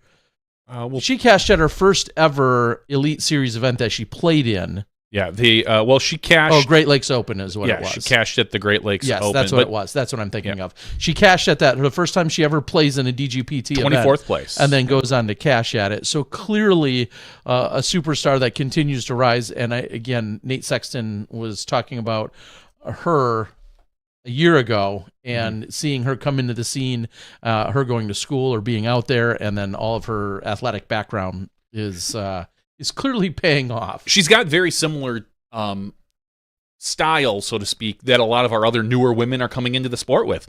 A good athletic background and can throw a mile. Her deficiencies right now are her putting game. It's her short game. But those are things, I feel like it's, I don't want to say easier, because that's, I guess, the wrong way to put it. I was going to say mid-range can be very difficult for some people. So learning how to control that power is for some people much more difficult than others. So we're going to see her, I think we're going to see her name kind of pop up and down, kind of like Ellie Ezra. Very similar. They both throw a country mile and just have to get it done in other aspects now. But ultimately, she's coming. She's coming for the field. Don't be shocked if you if she hits the tour next year. By all means, we should probably have her on at some point. I thought about reaching out to her actually tonight or yesterday or whatever it was, and she's clearly going to be one of our next superstars if she continues on this path that she's been on. Didn't come in as quite the highest rated. I guess only ultimately second highest rated in the field this weekend to Amy Lewis, who she ended up besting by 3. So nonetheless, congrats to her, and it'll be exciting. And then we'll just follow that into quickly. We could say that, yes, she took down the distance competition just last night at the, I'm going to call it the throw pink. I guess it's just the United States USDGC throw pink, distance competition that they're having out there. I'm sure it's branded, so I feel silly that I'm not saying it correctly. I'm sure it's branded by somebody at this point. But, Ellie Ezra has been a name that we've seen there in the last couple of years. Obviously, Ella Hansen has been showing off her skills there in the last couple of years. Holland as well? And, I don't know if Holland has. I mean, I'm sure she's been one of the top throwers. I don't know if she's won it. No, I don't believe she's won it. Those two have been serious contenders there. And then now talking about Taylor. So, good company to be in for sure. All right, pans out. One more event we'll talk about is the Hollows Fall Classic, sponsored by Lone Star Discs. This is in Manchester, New Hampshire. Winning this one by a singles throw is GT Hancock over Owen Hamilton. So congratulations, taking home $2,000 for the win. Third place was Dylan Capiccioli. Capicoli? I think the 2 C's is a ch. I don't know. I'm going to go with Capiccioli. I feel like I've said it once and it's been a minute. If we say it both ways, one of them's got to be right. So congratulations, Dylan C. Fourth place, Zachary Nash, and a tie for fifth place between Cooper Leggy and Josh DiBattista. Down on FPO, $550 to the winner, Tamara Coburn. So congratulations to Tamara. Maybe it's Tamara. I don't know. Sorry, T Coburn. All right. Yeah. That's kind of the roundup of your A tiers this weekend. Again, this is an off weekend because a lot of people are just take the weekend off, go get prepped for USDGC. I've seen a lot of social media posting of people practicing USDGC, taking multiple throws at a lot of these holes. They've got the course set up. We've seen a few little changes. It doesn't look like the course itself has changed too much, like the Shues were saying. Maybe a little bit tighter OB. On hole, was it 9 we were talking about, as well as the trees, the new trees that we're talking about. In the past, we've seen like we said, a couple different things. I believe we saw, as they called them, the mozzarella sticks one year. I think we saw some fake trees there another year that were Halloween decorated. And this year, what they have is they have got real trees in these large wooden bases. And they're a good-sized tree. They're probably 15 feet tall, maybe 12 to 15 feet tall. And it is going to eliminate the big monster hyzer that we saw everyone take, unless we find a way to take it off the back corner, like Paige was talking about. And those are, my understanding is, the nice thing about those trees is that, A, they're movable, so they can kind of make tweaks, but they're talking about actually planting those at some point. We'll see what happens. Yeah. I have not heard, and I haven't been actively seeking it out either. I have not heard of any. It feels like this time of year, or maybe even a week ago, is when there's an uproar of sorts on the socials with regard to course changes and or rule changes. Again, maybe my head's just in the sand, but I haven't seen any of those. Yeah, have you? No, I looked for course changes because, as we're always looking to do, and that is honestly the only one. There usually is an announcement from USDGC about like the differences in the course, like, oh, we moved this hole, or this basket is now over here. It feels like it's a relatively cut and paste from last year, as far as most of the holes. So we may see not Macy Valadias. We may see is the least amount of changes from one year to the next being this year, which, I guess we'll see how things are going to play out. Along those lines, the caddy book is available, by the way. If you're interested, you can go to USDGC, download the caddy book. I did not download this year's and last year's to see the differences, but the caddy book is out there. So, or you can download the caddy book and look at last year's UDisc Live, because they had all the maps. And the PDJ has the maps now as well, too, which is kind of cool. Excellent. Well, best of luck to everybody out there. I was just reading off the USDGC page and see if there's anything else. Another thing that I think we saw as maybe a change this year is that the Monday qualifying was even presented by Ledgestone. It was. Is that what I saw? So we continue to see more inclusion and or diversity among brands, among the vendor village, among the opportunity that Ledgestone, which is, I don't think there's any secrets about it. Ledgestone is a very Discraft forward company. Seeing that they are actually presenting the qualifier day was something that was unique and different, that's for sure. Vendor Village, I'm sure, is going to be crazy, along with all the bands and things.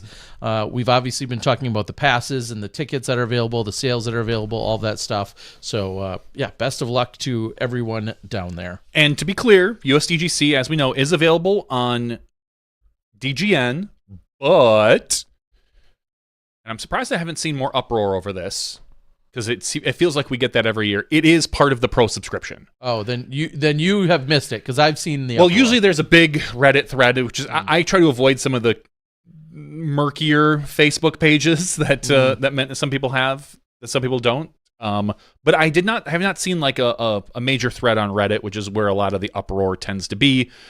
And yeah, we've seen it almost every year for the past few years that it requires some sort of elevated permissions, additional purchase, whatever that may be. USDGC is under the pro plan. Otherwise, Jomez made a post that I think they're going to release next, quote unquote, next day.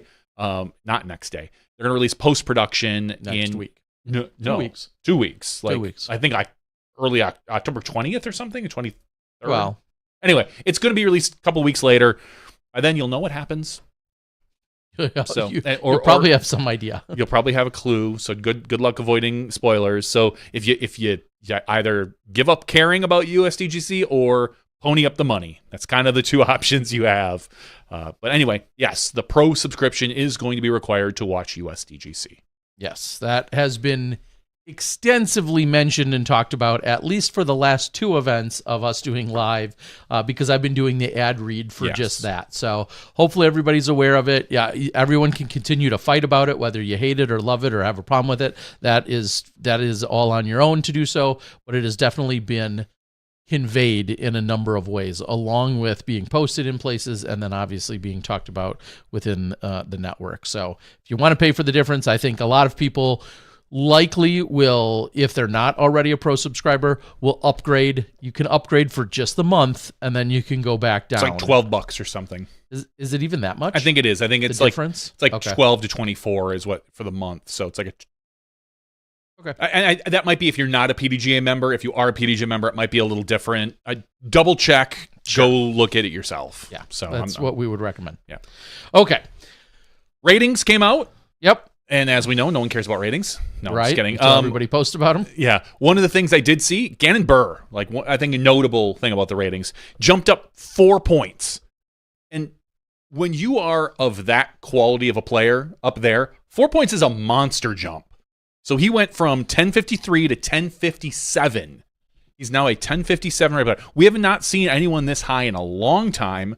Not since Macbeth, I think, was in the 1060s. Maybe Ricky was up there as well a couple of years ago, but it has been a while since we've seen someone, I think, at 1057. I think that's notable. Clearly, the way Gannon's been playing, it's not a shock with the last month that he has had, and I believe everyone probably knows the last month is like usually double rated, or double weighted, not rated, double weighted, for your rating. So, there's nothing to say he's not going to keep going, but it is difficult to kind of make those jumps at that level. Yeah, I guess on the flip side of that, again, because I generally... one more thing on Gannon Burr. I did see a stat that said, if you look at all the events he's played, on average, each event, $2,100. Yeah, with his winnings, Yeah. I did see that as well. Total That was winnings averaging and- like 2175 or something. Yes, Silly. and that includes like C tiers that he's played and B Yeah. tier. Like just the kid wins. The kid wins. And I guess we'll go over to the FPO side as well, although it's not record breaking. But Kristen Tatar, if you're confused about who I'm referencing, is up to a 998 rating, which is a 3-point jump for her. She was last down to 995, if my math serves me right then. So she's up to 998. Was she going to get to 1,000? Do we celebrate again? I think it's worth celebrating. It won't be is. quite the hoopla the first time, but it definitely would be worth celebrating. The Of Throw course. Pink event will not count toward that. So that'll be a fun conversation to have when everybody realizes that at some point, when she goes out and averages 10, 25 golf for 4 straight days, and that's not going to actually help her rating. But also just kind of a side note, as I'm looking at her career events, showing that she's played in 175 events and has won 97 of them. So she's closing in on the century mark, the 100 win category. And also interestingly enough, what is Gannon at 341 in career earnings? This is nothing more than just a random. No, I think Gannon's at like 341,000 in career earnings, and I'm seeing Kristen's at 334,000 in career earnings. It just jumped off the page because you had Gannon's up a moment ago, and it doesn't really mean much, but kind of interesting to make note of. Kristen's at 73,000 in winning so far this year. All right, sweet. I think that's it for major news that we're seeing. In terms of things that are going on. I do have an update we're sharing here in the regular show. A smashy. Wayne Dillon messaged me today, and he said, I'm just getting caught up on last week's podcast. Probably had to drive across the country or something. No, he said he's just getting caught up on last week's podcast. I believe he was, in fact, at MVP. Okay. And he said there were notes on both the inside and outside of the porta potty doors saying, please don't let them slam shut. You can't ask for much more than that. I love it. Thank you, first of all, for the update and the info, Wayne. And then second of all, nice work. And that's where I first thought of it to ever happen, even in the first place, is when Steve got all of those many, many years ago, and it was a record number of porta potties at an event. And they were so close. That's where I think we initially, put the list on there or put the note on there. And so the fact that it's on inside and outside, here's the next level to this then I thought of today. Okay. Now you just find a sponsor for the porta potty doors. You should be selling. I mean, that's some good branding space. Just like, now the porta potties might no, already be right. sponsored by someone, But I'm saying that the sign on the door, On that's the outside of probably the door? yeah, Yeah. that's probably right now like just a nice Word doc printed out or whatever, Google Doc. Now, next level is you're officially selling, and putting the branding. Like, as a sponsor, do you want to be a sponsor of a? I mean, you could. Everybody's gonna visit a porta potty. You would think Probably. Well, some people might avoid it, but now do you just get the outside, or can I do the inside? You got to too? do both. I mean, you're putting up the sign on both sides because you need three. Wayne. You basically need 3 signs. You need outside door, inside door, and then above the bathroom, like above the urinal hole. No, you don't need it there. Yes. Not if you see the sign on the door when you have to open it. Just like and at a then when bar. you're about to walk out, you see it again. Just like at a bar. When you walk into the bathroom, a men's bathroom, there's the urinal and there's the sign right there. You know why? Because that's where you're staring. Fair enough. That is where if I'm a sponsor, Some are. that's where I'm doing. Well, you can't see that high, Terry. I'm sorry. Heyo. Someone says, why is not slamming the porta potty doors news? Because last week we were talking about it, and it's a personal pet peeve of mine that a lot of people just let the door close, and because of the spring and the plastic, it makes a pretty loud banging noise. So we need some sponges in there. And I was just saying, I love seeing when people take that into account, because obviously there's a lot of golf being played. All right, we're going to jump into, we'll call it personal news, but I'm not going to get too personal about it. An interesting video posted on Luke Lorenzen and Brad's YouTube. Basically, a little awkward. Just basically saying that they are breaking up and they're letting the world know. I'm not going to make any other judgments on that. No, it's none of I our think business. there's no reason for me to. It doesn't matter. But the fact that they put it out there, and from a PR perspective, you can love or hate exactly the entire context of the video and what was said and how it was said. But from a PR perspective, it's one way to get out in front of the news, right? Of saying like, oh, well, I don't know if they're dating or not. Some people are more concerned than others about that. But just the fact that they're putting it out there, they're telling, we'll say, their story before it's just becomes part of a rumor mill. Interesting take. It is an interesting take, and I'm not going to judge anybody on how they want to let the world know. It's a little weird. It's a little different, I'll say. Yeah, I think different's a good word. Normally, maybe that's something that you would just make a post, like a social media post about, and not an entire video. But hey, we're in a new world. I man. was just gonna say, I'm not. I'll tell you what. It's not a post I plan on making anytime soon. My wife is not right behind me. Don't worry. I was just gonna say, how many? Unless we break up. How Terry. many? I've been in a relationship longer with you than I have with her. That's true. My only follow up to that was, how many views has it gotten? I don't know. I was one of those. I watched it, and again, I wish them nothing but the best. When I Google their name, Smashbox comes up as the second hit initially there on the YouTubes. But anyway, we wish them the best, however things may work out. And in another, I'll say very, very personal and similar, not similar situation. It's not a breakup. Anthony, who has been one of the main, Anthony Vandenheuvel? Yeah, who's been one of the main media guys for the last 8 years. You've seen a lot of stuff from Danny. You also saw a lot of stuff Dynamic Discs. over at Dynamic Discs. Thank you. I'm having a hard time even completing sentences. I'm just helping you, just throwing words out there for you. We've seen him working alongside Danny, and also working alongside and under Bobby Brown as part of the media team. Anthony had released a video today. Again, I it was hit on play and watched the entire thing. Yeah, as did I. It was on his DG Weekly account, which was his original YouTube account. I mean, it's only got like 6,000 or so subscribers, because while he was trying to ramp it up, he got a job at DD as a media person. So that was, and he's been laid off. Yeah, he was let go, and as he opens it up and says, I'm not here to, to talk trash about DD. I'm just kind of giving an explanation of where I am, where things are in my life, how things are going, things of that nature. Obviously, a huge outpouring of support for him, as he's been such just an incredible guy. I've worked alongside him and had a few projects with him, and the fact that, he's a fellow media content creator and is one of the guys that I would say, like those others that I just named in a Danny or a Bobby and a number of others. For a lot of people, he has had like a dream job. I mean, there's plenty of people out there right now that are like, man, I would give anything to work for, XYZ company, whomever it might be within disc golf. And he's had that for, the last 8 years, as he said. So again, you can watch that, take it in as you will. Obviously, it's not a secret that there's been some cutbacks within the House of Disc and the Dynamic Disc family.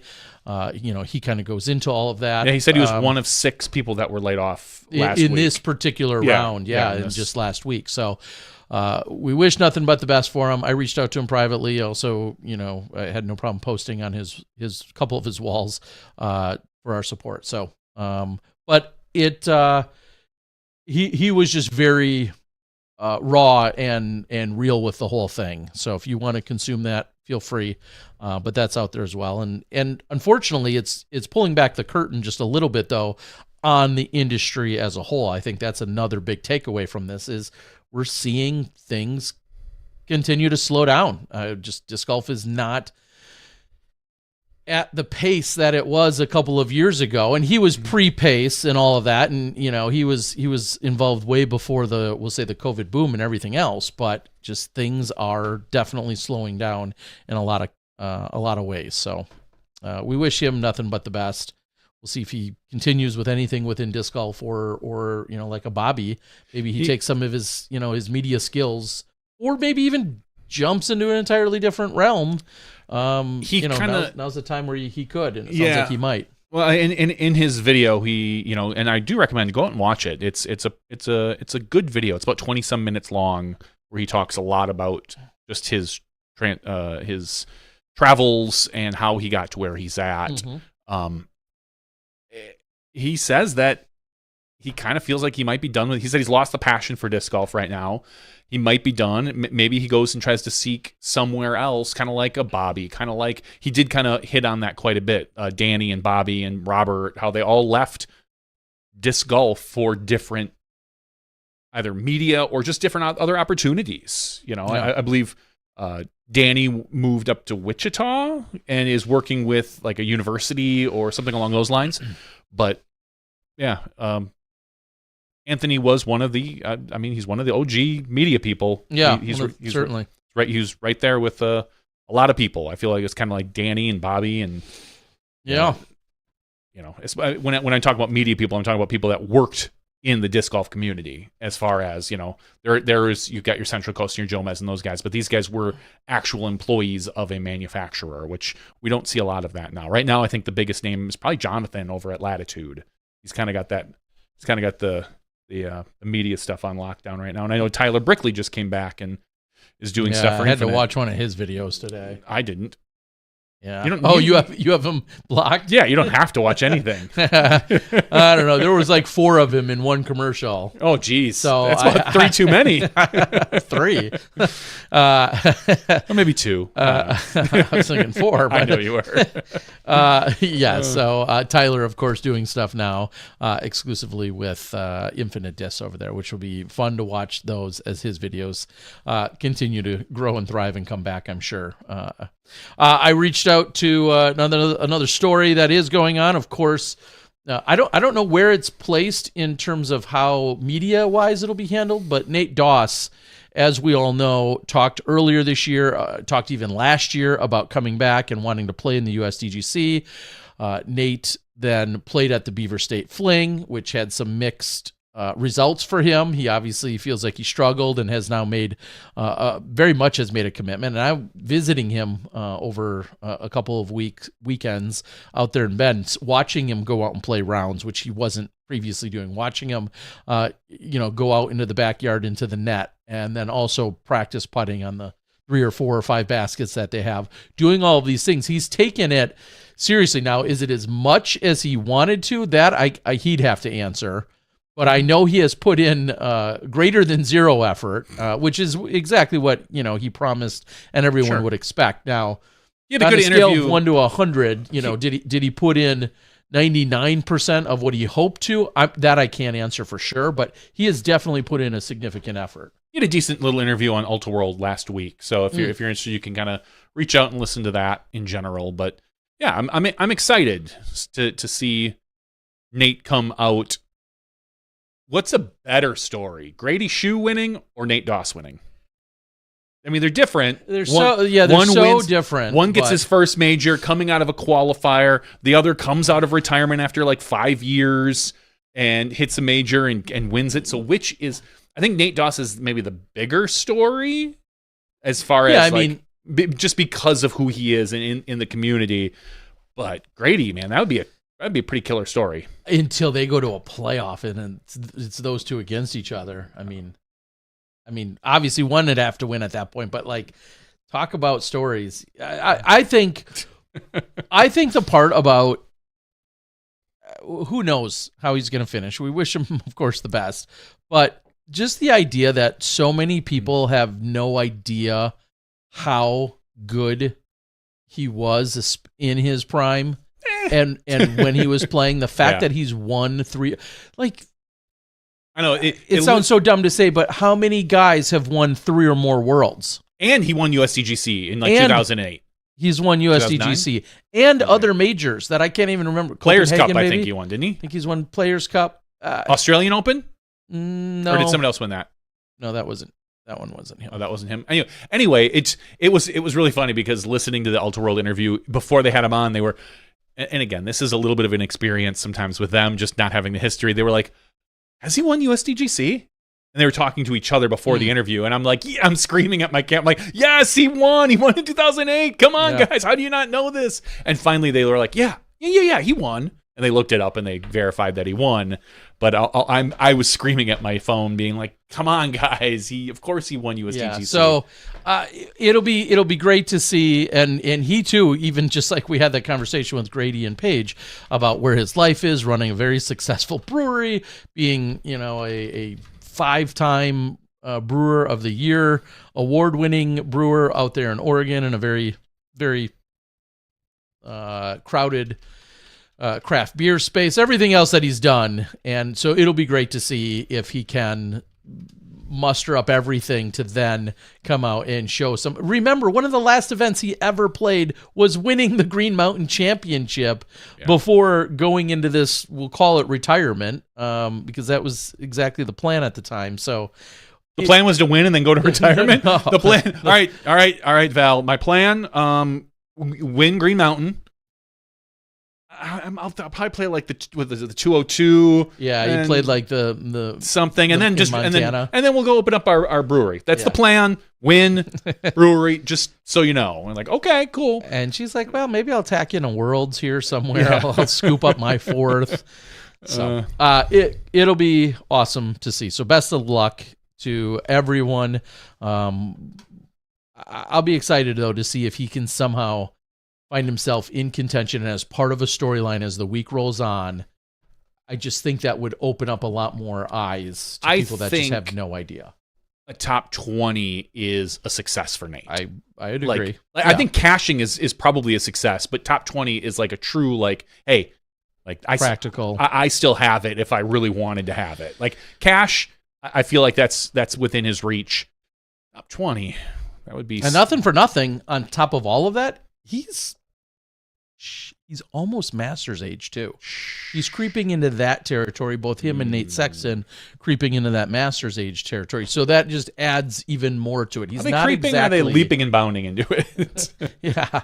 So, what we got? Tyler Brickley. This is like Beetlejuice. You just have to say his name, and all of a sudden he shows up. Thank you for the super chat, Tyler Brickley. $10. He says, like the stream, folks. Hit that thumbs up with a heart. Aw, thanks, Tyler. He clearly missed you talking smack about him 10 minutes ago. It was one of his alter egos I was talking about. Oh, it was one of those it doesn't matter. Yeah, not actual Tyler. Anyway, so all right, that was a couple of side notes in terms of some personal videos and news that have been released out there.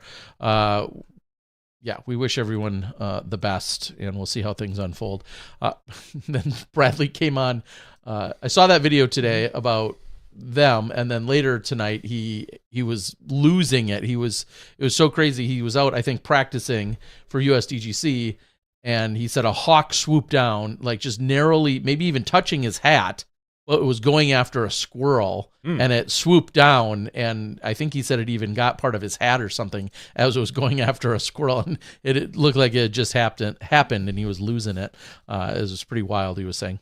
A couple other quick notes, and I'll go more on it in the after show, but Chiang Mai, perfect time to get that released. Well, you guys were waiting on, I don't know, some coverage that you will or won't see this week. So I released the final 2 rounds of the Chiang Mai event. Yes, it took place a few months ago, but hey, there's a little lull in disc golf coverage. So go out and watch that. If you don't want to visit Chiang Mai after looking at this course and the fun that you could have there, I don't know what else to do, how else to help you. It's out there. It's available. Some really good golf. There's 3 total rounds. I captured the last 2 rounds of the event. Some great play, lots of fun. And then also, I was just talking about Nate Doss, just talking about USDGC. During the Flex event that I hosted out in Oregon, I recorded Nate, along with Nate Perkins, playing along with Augie Tobish and Ridley, a local gentleman named Ridley, an up-and-comer that's just 16 years old. I'm going to try and get that released tomorrow. So you can check in on both Perkins and Doss, who you haven't seen. That's a great plan for tomorrow. Yeah, so that will likely get released. It's just 1 round. It's their flex start. I'll give you a warning. They start out a little slow. The action picks up. So spoiler, the round starts a little slow. You should maybe just cut out the first 4 or 5 holes and be like, we're catching up with the lead. I thought about it. I thought like, there's a lot of pars here and not the best golf. They took a little bit to warm up, but hopefully you have more fresh footage to watch tomorrow. And on a real tiny disc golf side note, I've seen a couple different screenshots of it. There was a disc golf basket at the Panthers-Bears game this past weekend. It was sitting just obviously past the end zone, right in front of the pads. It looked like at one point, I believe it was the Bears mascot was putting at it. So I don't know if the mascot, whoever, spoiler, there's people inside those mascot outfits. They're not real. Yeah. Sorry. What? We know one. I thought that was a really well-trained bear. Nope, not a really well-trained bear. He was putting at it. And there's some Bearhart? Was it Brian Earhart? It was not Bearhart. He's from Illinois. He is from He's Illinois. A bear. He can putt. He's probably a Bears fan. If it was him, then he's a poor putter. But then again, you're in a giant outfit, so maybe I don't blame you if it was Bearhart. Is there a southpaw, lefty paw, southpaw joke in there somewhere? There might be, you're but a paw of a bear. Yeah, I don't think this was a southpaw though putting. Well, then it wasn't Earhart. Yeah, there's some. I mean, maybe he had to. I don't know. I've never been in one of those outfits. I don't know how they work. But anyway, if you kind of peek around, there was a basket there, and we've seen baskets in locker rooms before of professional athletes and things like that. So those are just a random thing out there. I don't know why it happened to be out there, but it was. So, at the risk of sounding silly, was this at Soldier Field or was this down in Carolina? Soldier Field. Okay. Yeah. Hence the Bears mascot. Usually that's what I assumed, but I thought I'd ask anyway. Yeah. There's Do the mascots not travel at all? Yeah. So Terry. Let's see if I can play this. Oh, here. Okay. There we go. There we go. You can see the video of the mascot. See, he's not a southpaw. No. He's putting at the basket, and he's coming up way short every time. There's the field. Okay. Yeah, all I saw were pictures of the basket. I genuinely had no idea which. Because being in Carolina also wouldn't be that crazy, knowing the... Honestly, almost any stadium these days, it's not going to be crazy. I mean, we saw DD actually were at stadiums. So, I mean, there's not... if it was in Kansas City, was that shocking? No. Like, there's like no major metropolitan area where that would shock me, like, someone had a basket there, any more than it would for Illinois versus whatever. So kind of cool. Just another little thing. I don't know. Again, don't know much about it. Yeah, somebody's got to know the bigger story. If there's a big... or if they're just bringing it out. But somebody knows somebody who's in the decision making there, obviously in Chicago, for a basket to get there, for a basket to be in any way, shape, or form involved. Yeah, somebody knows somebody over there. So. Maybe it had something to do with a halftime game or something. Yep. But if there was a halftime thing, I thought I would have seen more videos of it versus just on the sideline. It's just it's a funny thing to have on the sideline because a lot of times you see players run through the end zone, and all I can imagine is seeing a basket there like, oh, crap, like I'm going to run into this metal contraption. Yeah. But... All right. Well, I think that's about all that we have for the regular show. I think that's all the significant news. I'm going to double check my notes. I hit on everything. Good. Yeah, sure. That was all there. Kind of like when you were 18. Hey-o. Hey. Let me sidetrack on that for a second. Oh, geez, I'm sorry. No, I really want to. Somebody, in presumably trying to be, we'll say, a jerk to me, somebody made a post that they thought it was cringe or creepy how I talk about knowing players when they're younger. And I'm just going to say, I think that's absolutely asinine. And of course, it sounds like me just defending myself. But in general, what an asinine take that is. That the fact that I've met Gannon Burr when he was 12 at the Junior World Championship, or that heck, Austin Turner that I met at the junior, while he was playing Junior Worlds, or Isaac Robinson, or some of these other players, male or female. Of course, some people think there's, some other slight way to be a jerk about it. This is my job. I pride myself in going to many tournaments, amateur and professional tournaments, now international as well, where clearly our young superstars are getting younger and younger. The fact that you want to attach any kind of malicious or nefarious or stupid thing to it, I just think of it as such a, not just an immature, but just such a stupid take.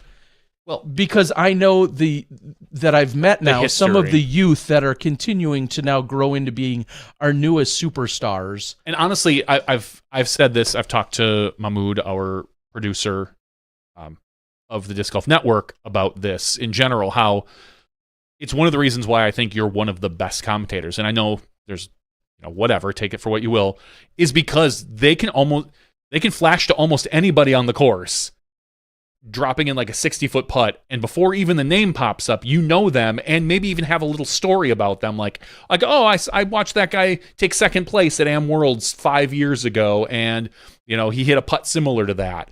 And it's one of those things. It's a we kind of call it a crutch in the control room, just because we know we can rely on Terry because he has that history, and that's what part of that is. It's building up a history of knowledge to make you better at your job. If anyone had any weird connotations about it, that's a lot of what it is. And I know you enjoy just meeting people and whatnot, but that's how I look at it. It just makes you better at your job. I appreciate that. It just struck me as so blatantly ridiculous, because part of going to these events is, like you said, getting to know the new players and the new superstars.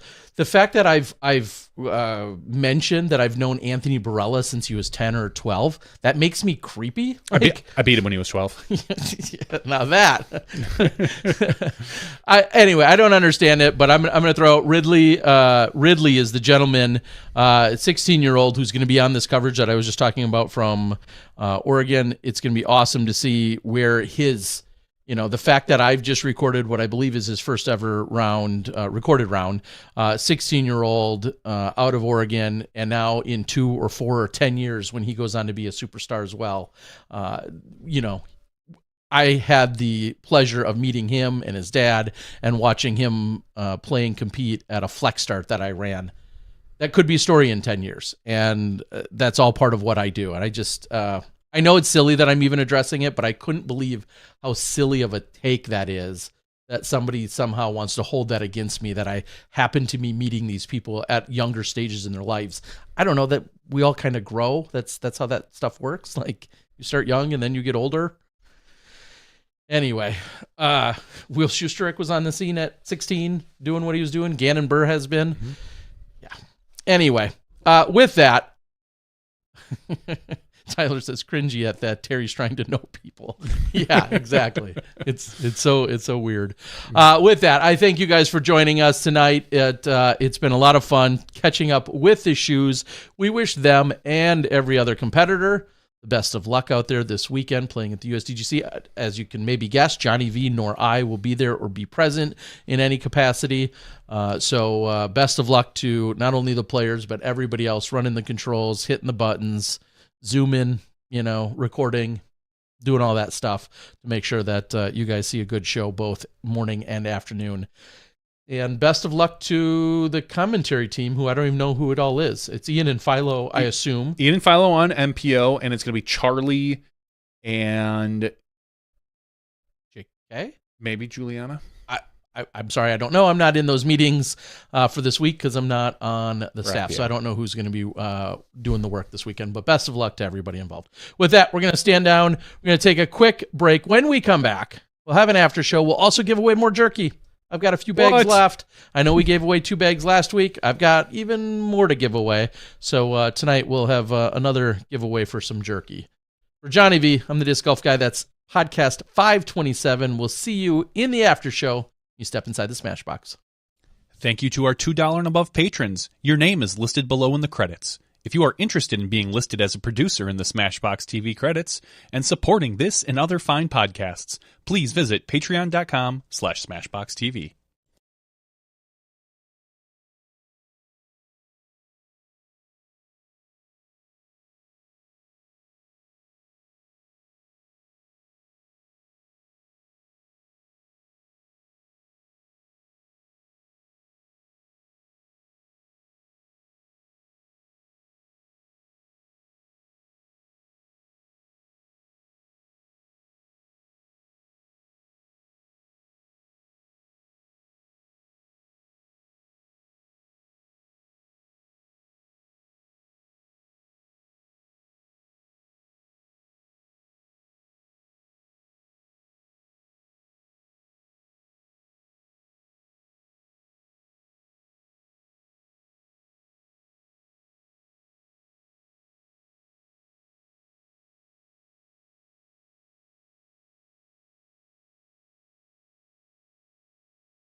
Hello, everyone, and welcome to SmashBoxxTV Podcast 527's After Show. It's October. Rolling into the end of the season. Yeah, the end of the pro disc golf season. Yeah, and what I mean by that is I just was messaging with someone today. They were saying, aren't you glad the season's, the long season's coming to an end? And at our highest DGPT and major level it is, but yet it's really not. There's for me personally, there are a number of A tiers still to come. Even our guests tonight, I looked. Well, Paige was talking about that they've got 4 more events yet that they're signed up for this year. That doesn't even include maybe events that that you didn't pre-register for or that might show up. Like for some golfers, and it's not over, especially if you're down south somewhere where the weather is now getting actually tolerable as opposed to oppressing. And here, again, we talked about at the top of the show here in Wisconsin and then in general the Midwest, northern states, it's getting to be glow season where things are getting a little chillier. You're getting the hand warmers out, you're getting the glow sticks out, or your glow discs, or however you want to glow up your stuff, and it's that season. So I love fall. I hate cleaning up leaves, but I love fall. Gonna glow up. All right. One of the other things that was noted, and I'll say I'm just seeing this on the Facebook, somebody else pointed out, not only is Gannon Burr at 146,000 for the year, clearly impressive, and been talked about, Ricky Wysocki also has eclipsed 100,000 for the year. Antala in third in money earnings at 82,000 with Heimberg at 75, and then Kristen sitting at just a few dollars short of 73,000. Okay. Crazy. Mark the tape for 5 years from now, what we're going to be talking about for a single season I don't earnings. know. I don't know. It might not be much different. We might have hit we're seeing right now disc golf in a lot of places retracting or plateauing. Mm-hmm. That might include our purses. This might be a plateau we're at for another 5-10 years. As far as we might not see significant growth. We might see a 3 to 4% growth in some purses. Anything could happen. Something strange. We could start to see some 10 or 20% growth, but it would not shock me if what we see is the same or similar for the next 3 to 4 to 5 years. That we're not on that exponential scale of where we saw where the purses were going from 5,000 for winners to 7,500 to 12,000, to 15,000. I think maybe we might just be at a level where things are going to kind of be the same. Yeah, it might be. I don't know. No, I think about where are these events going to continue to get money from? You. No. Okay. No, they're not getting my money. They're not getting my money.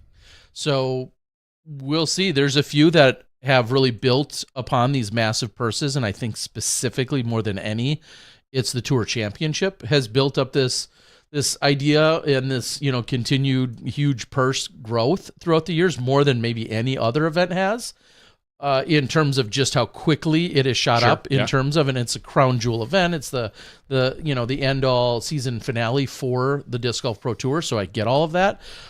Maybe that's the only one that continues to see significant increments or enhancements moving forward.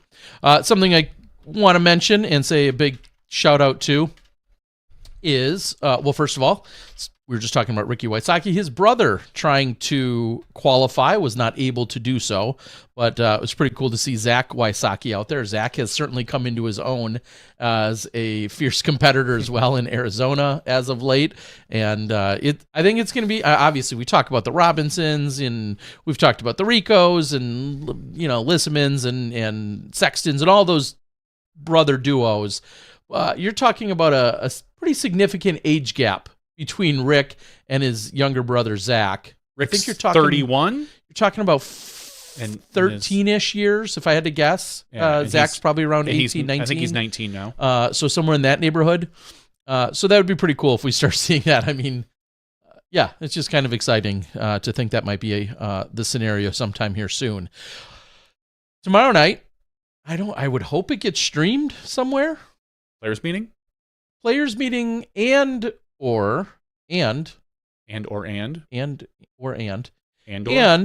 the World Disc Golf Hall of Fame. It's usually recorded. Well, usually, I think it was recorded last year and released on Disc Golf Network after the fact. I don't believe it's going to be streamed live. We'll stream live. Well, either way, congratulations. I'm going to recap quickly. Scott Stokely, Terry the Pirate Calhoun, or Terry Pirate Calhoun. That's his middle name. His actual middle name is Pirate. His actual middle name is Pirate. Terry Pirate Calhoun, Chris O'Cleary, Mike Hughes, and Leonard Muse. Something about having Hughes then Muse right after one another in the listing. But congratulations to all of them. That is your class of 2024 World Disc Golf Hall of Famers. So best of luck. At least the post I read says, make sure you stick around after the players meeting Wednesday night, celebrating the highest honor in our sports. Congratulations to them. That's what Jennifer Allen had posted. So good reminder to everyone out there. That is your Hall of Fame class. So pretty cool to see. All right. I have a question for you, Terry. Yes, the cold turkey is happening. Just a matter of exactly where paperwork has been submitted. I do plan to host it still at the quote-unquote traditional place of Gray Fox, where it's been I think I just looked the other day, 10, 12, 14 years, whatever. The plan is to host it again at Gray Fox, even though we have another course just down the road that's going to have some more events in Salem Community Park, but Gray Fox is the plan, and I hope by this time next week, everything's announced and ready to go. Good. That wasn't my question. But it wasn't? No. Oh, well. Can I get a plug-in for the cold turkey then? Yes. Okay, so, yes. All right, I think I've done that. I was thinking about this 2 days ago. And then you logged it in your what journal app or place did you log this question? Nowhere. Just in your brain. Just in my brain. And you held off till now to bring it up to me. I was thinking about this. Like, my wife thinks, I mean, for multiple reasons, my wife thinks I'm gross. Yeah, But she's right. you get a cup of water before bed. Yep. I bring my water, put it down next to my on my Nightstand? It's not a nightstand. It's actually a dresser, but it's close enough to it acts like a nightstand. How long is that water good for? Ever. Yeah. Yeah.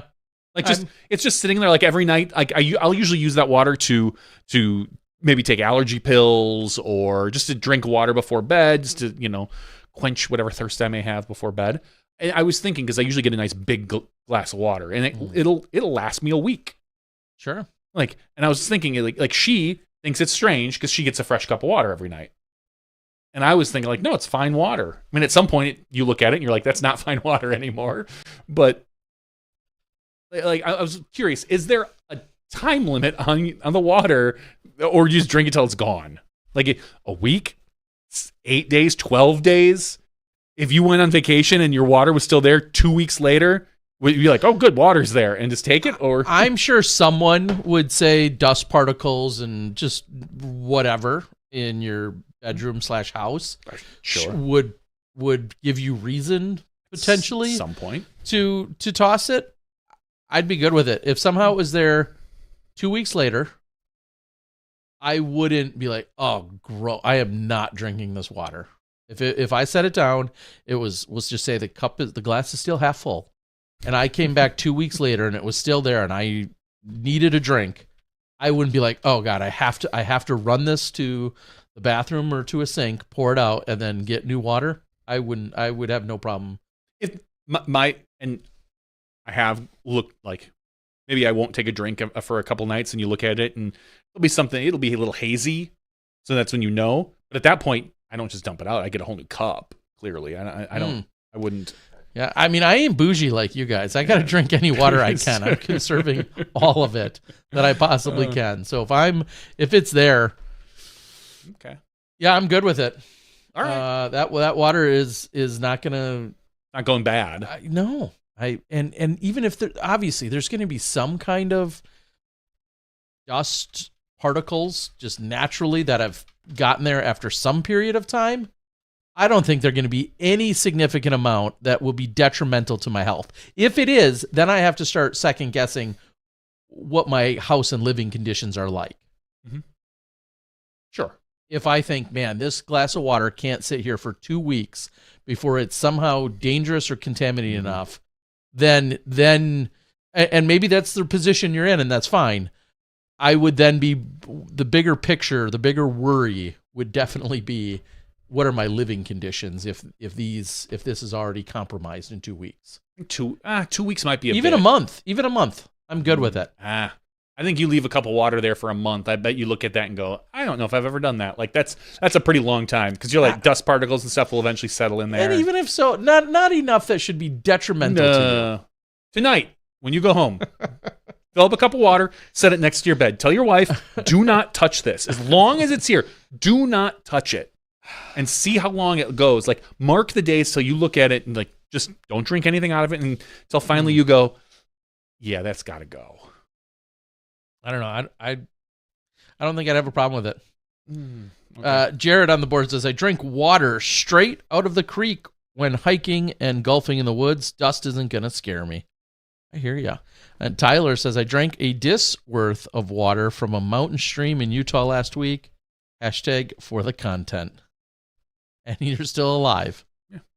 I mean, that's far, in my opinion, that's far riskier than it being in my household. Now, I've been in your household. I've got a pretty modest setup. There's nothing fancy about my place, but at all, far from it. However, I feel like a lot of households would be just fine. Then again, where I would set it is way off in a corner. There's no other traffic of any kind that would go over by it.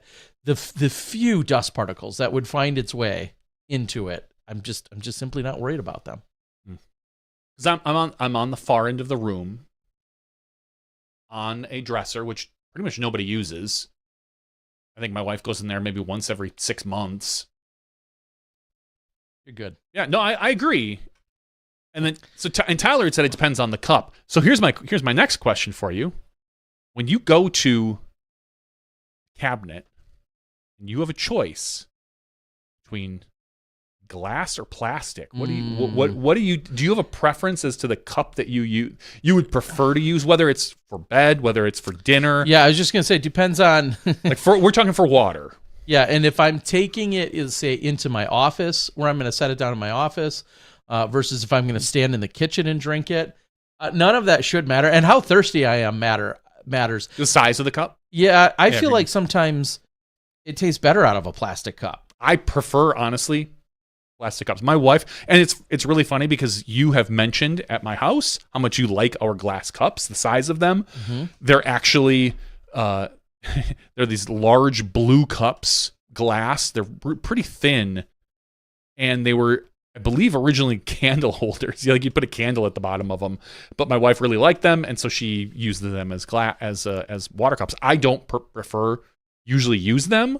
We've got pint glasses, and we've got big blue plastic cups, and I almost always reach for the big blue plastic cup.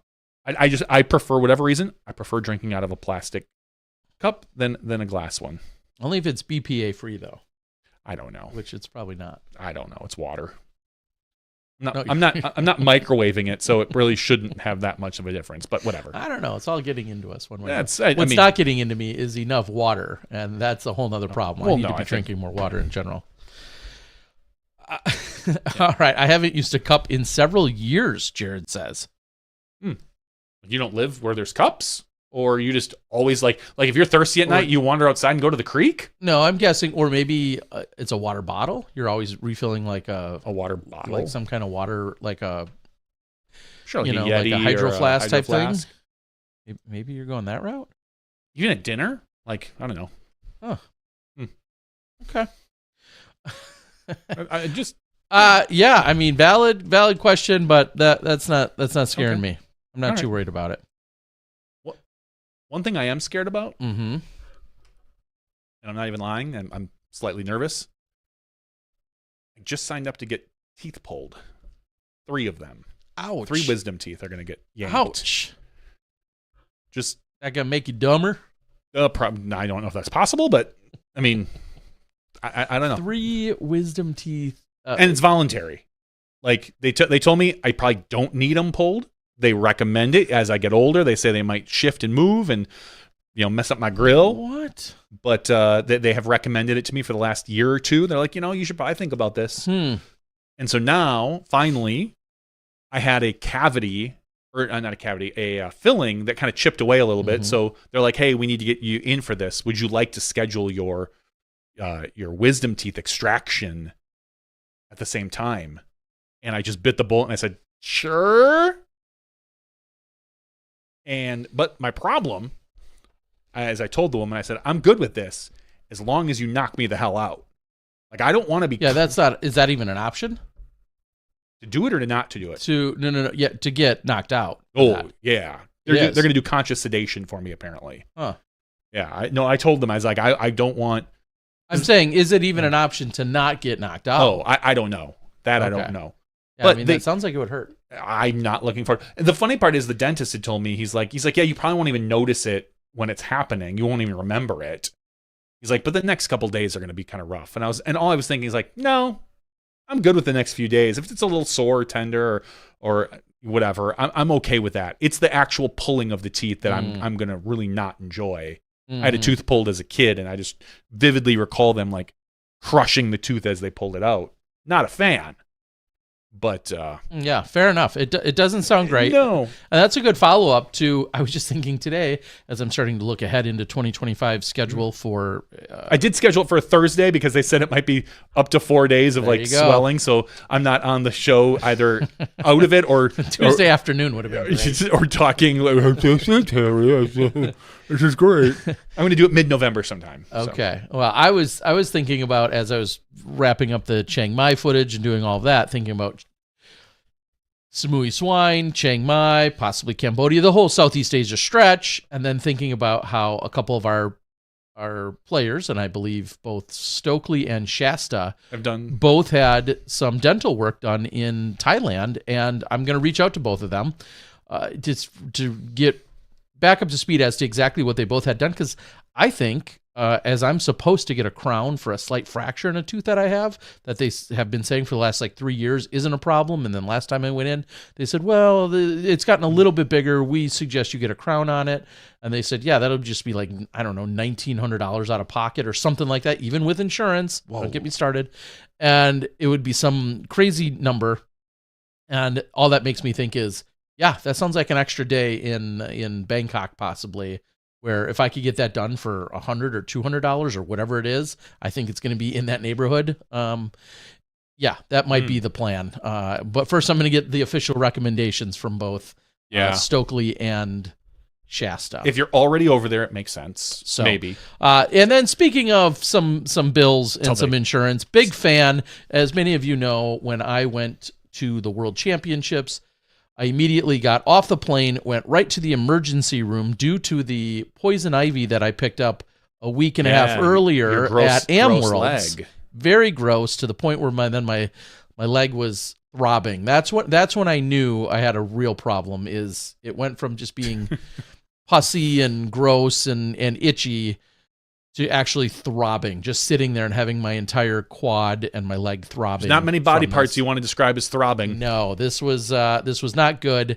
So I went to the emergency room at 1:30 or 2:30 in the morning. It was about 2:30 after arriving in Virginia.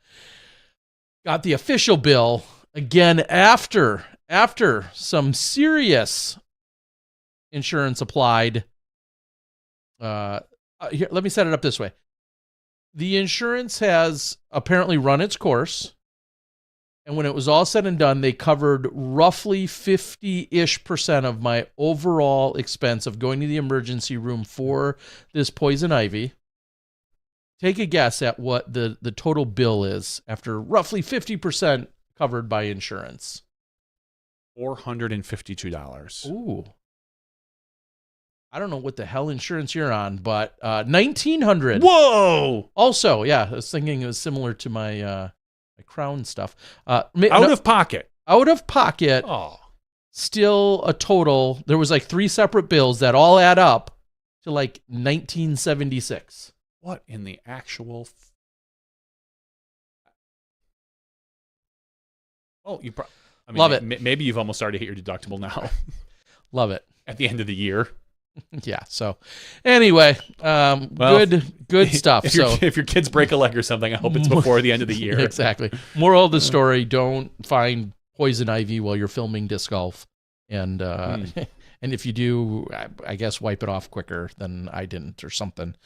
My fault for finding it or don't wipe getting it the off shot. Like poison oak like you did. That was weird. Yeah, exactly. Like they'll cancel each other out. These 3 leaves over here look like they'd be great to rub. Yeah. So, Northern Exposures on the board says Stokely had implants. He said it was about half or less in the U.S. I don't remember all of his details, but I do remember Shasta saying it was literally a fraction of whatever he had done was a fraction of the amount over there. So I'm going to reach out to him and see if he's got, again, official recommendations. Yeah, because the plan for me, pull out, well, I won't be pulling out the teeth, but get the teeth pulled, and then at some point, maybe the next year, start some sort of Invisalign, as they recommended for me. There you go. Ugh. That's also expensive. Yeah, I was just going to say, tomorrow I'm taking my daughter back to the orthodontist who feels like we're going there every other day because either something's happening or not happening with her. Last Wednesday, I told you, I was like, hey, I'm okay if we end the show a little early, don't go as late because I have to wake up early and bring my daughter to the orthodontist because one of her brackets that she just got put on had come loose. So I did that. I got up. I was out the door by like 7:30, got to the one place that takes her insurance due to her special needs, 45 minutes south of us in Oak Creek. Get there. They find 2 brackets that are loose, the one that we knew about, and then one in the back. They took care of it. A day later, same fucking bracket came off. So we pulled it off ourselves, which something I never realized I could do because it's just a bar with the bracket and then the rubber band that holds it in place. So my wife and I kind of pinned her down, snapped the rubber band, got that off, and then found a way to spin the bracket and pop it off. So now she's one less bracket. She's got another appointment at the end of October. We'll just have them put it on again there. And thankfully, again, due to all her conditions and whatnot, we have she has special insurance that's done through the state and whatnot.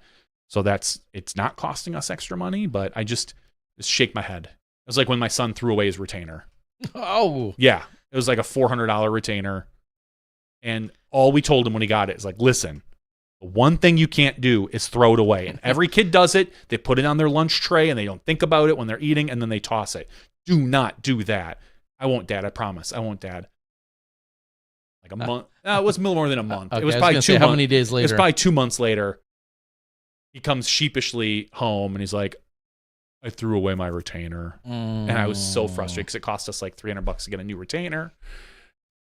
And then of which he only needed for like another 3 months before the dentist was like, all right, you're fine. Now he's just got the braces. But yeah. Yeah, welcome. Yeah, Grady, Paige, you guys still watching with your little one there? This is what you got to look forward to. I remember, this would be my last parenthood comment was, I remember in what would have been the 80s at this point, my older brother having contacts, which were a really big deal. Now they're disposable and people get them every day or whatever, dailies. Back then they were made out of rocks, kids. Back then, yeah.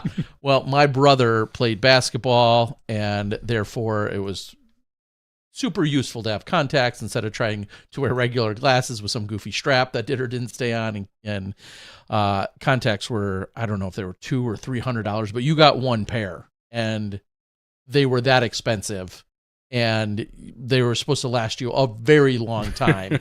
So when you're playing in a sport and you weren't wearing protective eyewear or something happened and you potentially then lost it, like to have a contact come out on the basketball court and then to have people like on the ground hunting around, not to say it still doesn't suck to this day, 20-some, 30-some years later, but it's certainly not quite what it was back then. And that's right there with a retainer, which he also had.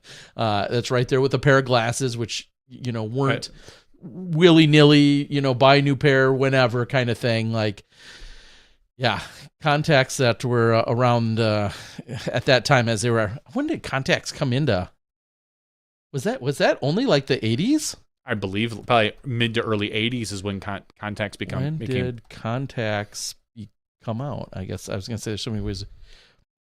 The history of contact lenses dates back 500 years, with the first documented mention in 1508. Come on, what are you telling me? Yeah. When did they become common? Wow, earlier than we thought. Maybe it's the 80s that we got disposable ones. No, I don't think so. It says 1949 to the 1960s. Again, I mean, I was a little kid, and it was my older brother, and it was a big deal. But that's crazy. Yeah. Okay. Man, who else is old on the board? that remembers as a contact. We're story. talking old things now, here, folks.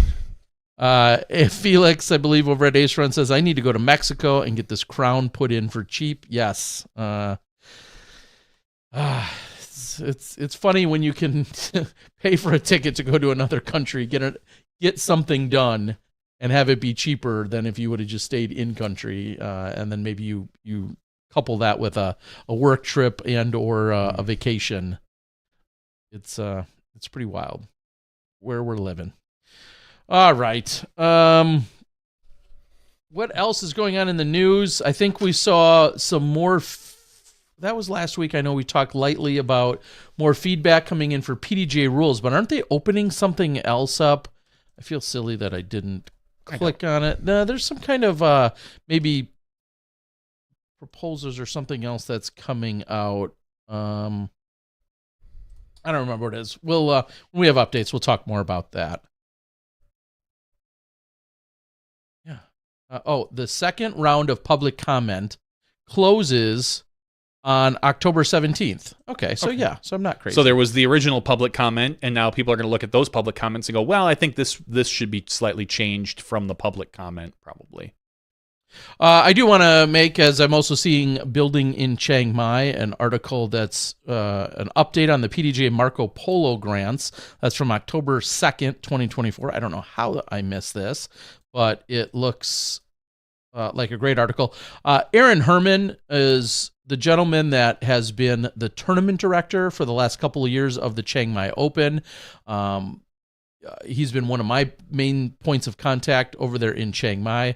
Over in Samui, it's been Nigel Mills along with Luke Butch and a couple of those guys as things have continued to thrive and grow in Samui. But seeing stuff go in Chiang Mai has also been awesome. Both Nigel and Aaron, who are in Chiang Mai, along with obviously hundreds of thousands of others, affected, and I mentioned it last week, affected by some unprecedented flooding that's been taking place over there. There is some support out there. I'm going to be selling some more discs and hoping to provide more support. But Nigel Mills, who was the original developer of the Samui course before moving to Chiang Mai last year, as well as Aaron and his entire family who live in Chiang Mai, they're posting videos on their Facebook, and I hate to say it, but it feels all too similar to what we're seeing here in the South in the U.S. You're talking 1 or 2 or 3 feet of water that's in their house and has been flooding their house. Aaron, for the last couple of days, has been at a nearby hotel along with hundreds of other people, and just today was back in his house starting the cleanup process after obviously tons of things have been completely destroyed. I know that at a point they're contributing to get new mattresses bought for people. He was telling me just the other night in the community within Chiang Mai that so many of the Thai people were opening up restaurants and feeding fellow community members food. They were opening up and having things that people could come and take, and it, as he described, it wasn't like we see for, we'll say, like a Black Friday when everybody's rushing and literally killing and stomping and stampeding on other people. Instead, they have community members opening up goods and services and then letting people just come take what they need in a completely organized, coherent, peaceful manner. And there's just so much to admire and learn from that culture and community in that sense, for sure.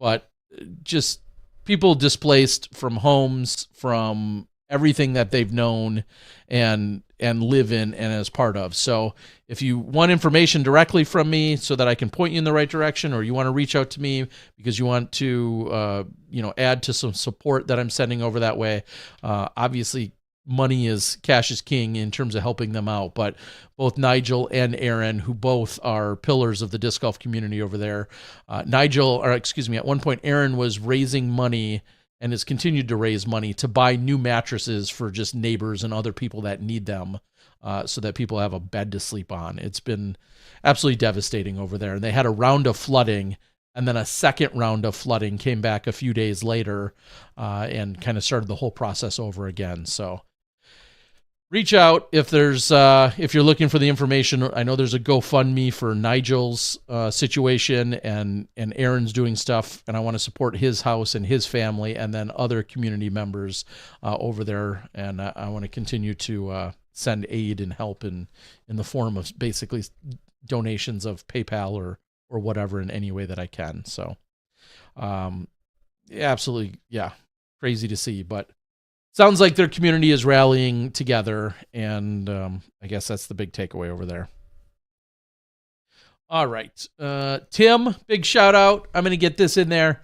Last week, I nudged or strongly encouraged you to get on board with Inktober, and you've been doing just that, and I love seeing it. Oh, that's good. So, yeah, thank you. Thank you for sharing your talents with the world. Love to see it. Ace Run says, thank you guys for the Patreon disc. I hadn't had a chance to say thanks yet. Well, thank you.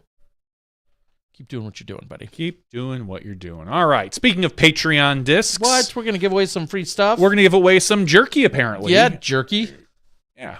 So patreon.com/SmashBoxxTV. Again, if you enjoy the show or if you don't and you want to shut us up, you can pay us. That makes you our boss. More or less. Exactly. Yeah. That's what we're selling. Mm-hmm. Anyway, patreon.com/SmashBoxxTV for as little as $1 a month. You can be entered into our weekly giveaway. This week, we're giving away some beef jerky.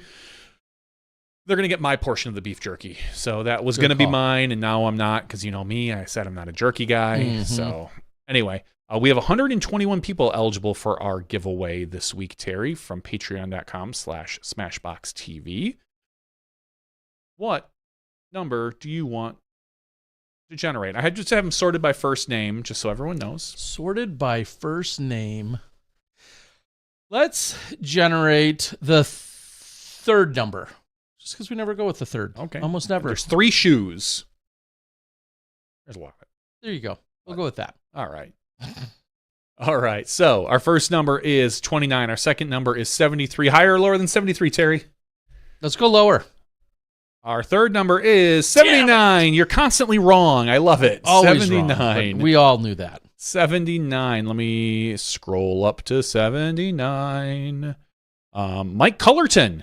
Congratulations, Mike Cullerton. Mike Cullerton is a longtime supporter of SmashBoxx TV. Can't thank you enough, Mike. You are a huge Smashy, and we love you. Yes, we do. Thank you so much. You have been a supporter since January of 2017. Dang, Mike. Love you, Mike. Much, much love. Appreciate it. So we will get that jerky to you. Yeah, I will send over you there a in message Virginia. to confirm which of the 5 flavors that I have for you. I'll try to confirm which one that you want, and then I'll get that sent out to you. Do not take a half-eaten bag, Mike. No matter what Terry tells you, do not take a half-eaten bag. But if I have some of your share, and then he can have the rest. Well, what if that half-eaten bag is set next to my bed for the last month? Is it sealed, or is it just open? It's sitting in a cup of water. Gross. Oh, that might be the grossest thing I've ever heard, like jerky water. Ugh. Oh, gross. I don't know. We'll see. No, never. We won't see. Here's a side note. Very random side note. Craigslist is still a thing. Yeah. I don't know why. I thought it went away. Why? Well, maybe because there's so many negative connotations around it, and when there's a thing called the Craigslist killer at one point, I know. But just in general, for whatever reason, Really? I don't know why. What, I literally just thought it was wiped off the face of the earth, and it stopped happening. You thought what? Like everybody went to Marketplace? I don't know, but for some reason I thought I heard something. No. And then last night, Maybe Angie's List. I don't know. yeah, no, it's Rick's task or something like that. I don't know. Angie's List I think is gone actually. Yeah, I think maybe that's what I. But I believe no, for some reason I search Craigslist probably monthly, every 2 months for different things. I'll do a search out there. I'll do a search out there for how to hide a body. I'll do a search. Okay. I'm just kidding. I do like to search out there for tools. See if you can find like a really good deal on like a jointer or a planer or something dumb like that. Or maybe someone's getting rid of a bulk set of tools. I also do a search out there for disc golf once in a great while.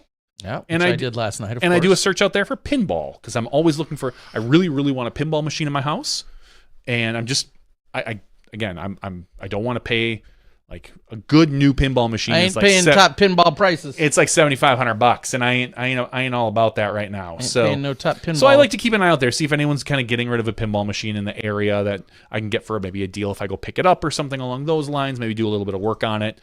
I just kind of keep an eye out there. So I'm on Craigslist looking for almost always those 3 particular things. My wife sells so much crap through Marketplace, though, Facebook Marketplace. Okay. Like anytime we have something that's like, oh, look, I've got this, I'm getting rid of these dishes. I'll put them on Marketplace. This water-stained nightstand. This water-stained nightstand. And get this. It's really strange.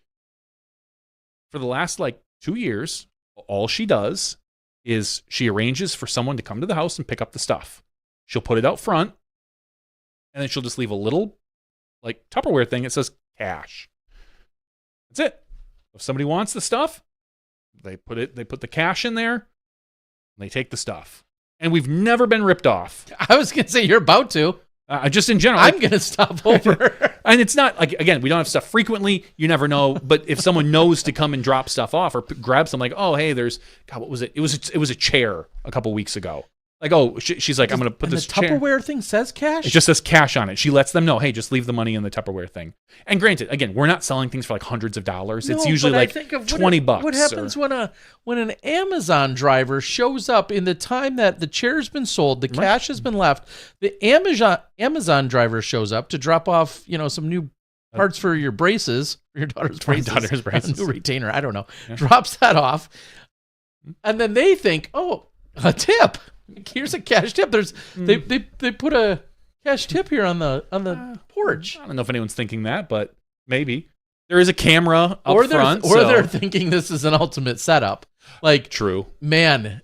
This is the ultimate test. Somebody put cash here on the stoop or on the porch, and will. Who's going to be dumb enough to take it? Because clearly it's being recorded. So that alone may scare them into not doing it. Maybe. But now that I'm onto the plan, I'm swiping. If you ever walk up to our swipe or no swipe, and you usually use the side door, but if you ever go to the front door and you see a little Tupperware thing there, you probably know there might be some cash in it. Or we're waiting for someone to put cash in it. You can put some cash in it. Okay. Yeah, trust me. Coming from where we lived on the south side, where that would never fly. No, they helped themselves into your house, I think, at one point. They did, actually. They did. Like, I ain't taking cash. Someone broke into our house. I'm just taking an iPad. So that's what she does for low cost items. The other couple weeks ago, I got a new table saw, and so I was getting rid of my old table saw.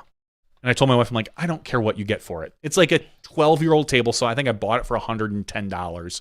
What is it worth now? I said, if you can get $25 for it, I'm fine. It comes with a little stand. It's in great shape.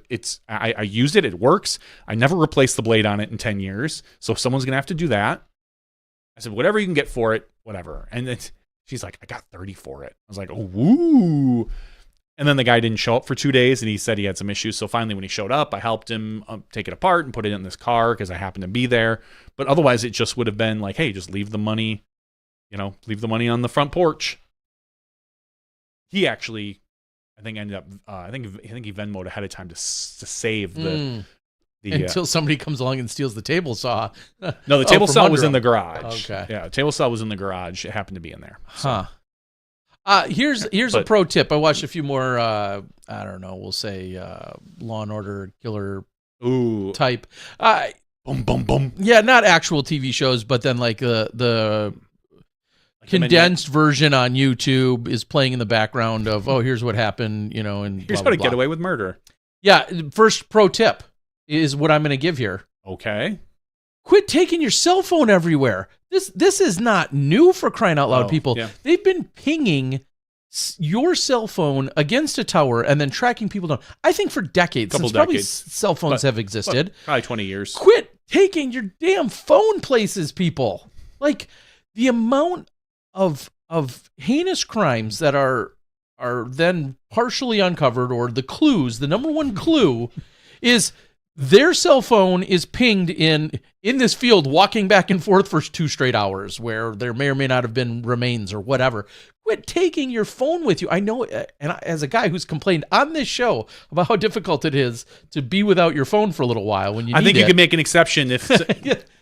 That's where you need to be like, yeah, you know what? I'm going to leave this right on my nightstand. So when they go to pull the phone records, they're not seeing that my phone pinged all over these places, driving across state lines. Like, I feel like that is the number one way people get busted. And the funny thing is, these days with your car, things like OnStar, those could hunt you down too. They have 4G in them. They could probably ping off of those depending on what you're doing. But your phone, your phone is.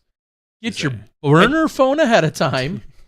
And have that prepped and ready to go. But do not, for the love of God, take your phone with you when you're going to go out and create a bunch of chaos or commit crimes. I'll say this, including myself. Everybody thinks they can get away with murder.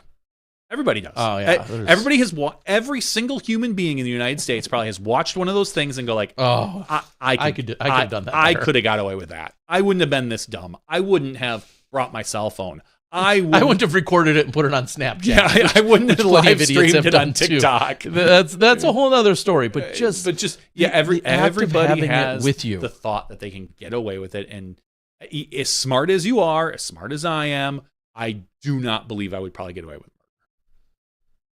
Yeah, I mean, I'm going to totally plead the fifth from here on out. I'm just saying, don't take your phone with you, you idiots. But if I did have a body to get rid of, I would call you, Terry. Yeah, great. That's how I get in. Yeah, if I'm going down, I'm bringing you with me. I'm just saying. That seems fair. That does seem fair. It does seem fair. I'm going to want company in the in lockup. Do they get DGN in prison? Who knows these days? Do I keep my account? Can I keep my account? Can I stream it? I'd have to maybe ask the prison guards to upgrade the TV, like something with a Roku. Yeah, something you could stream it to. You could.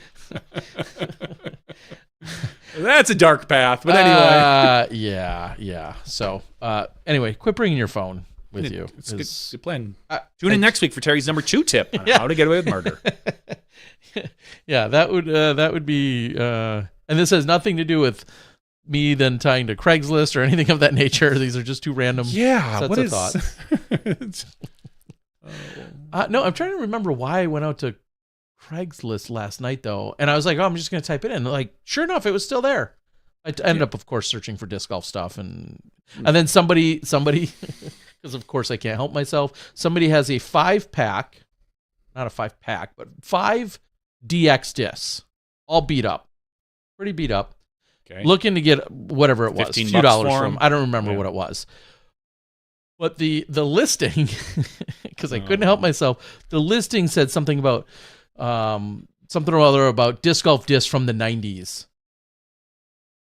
No, dude. Those are all 2000s, like Innova DX, semicircle stamped. Those are not from the 90s. Yeah. And I wrote them.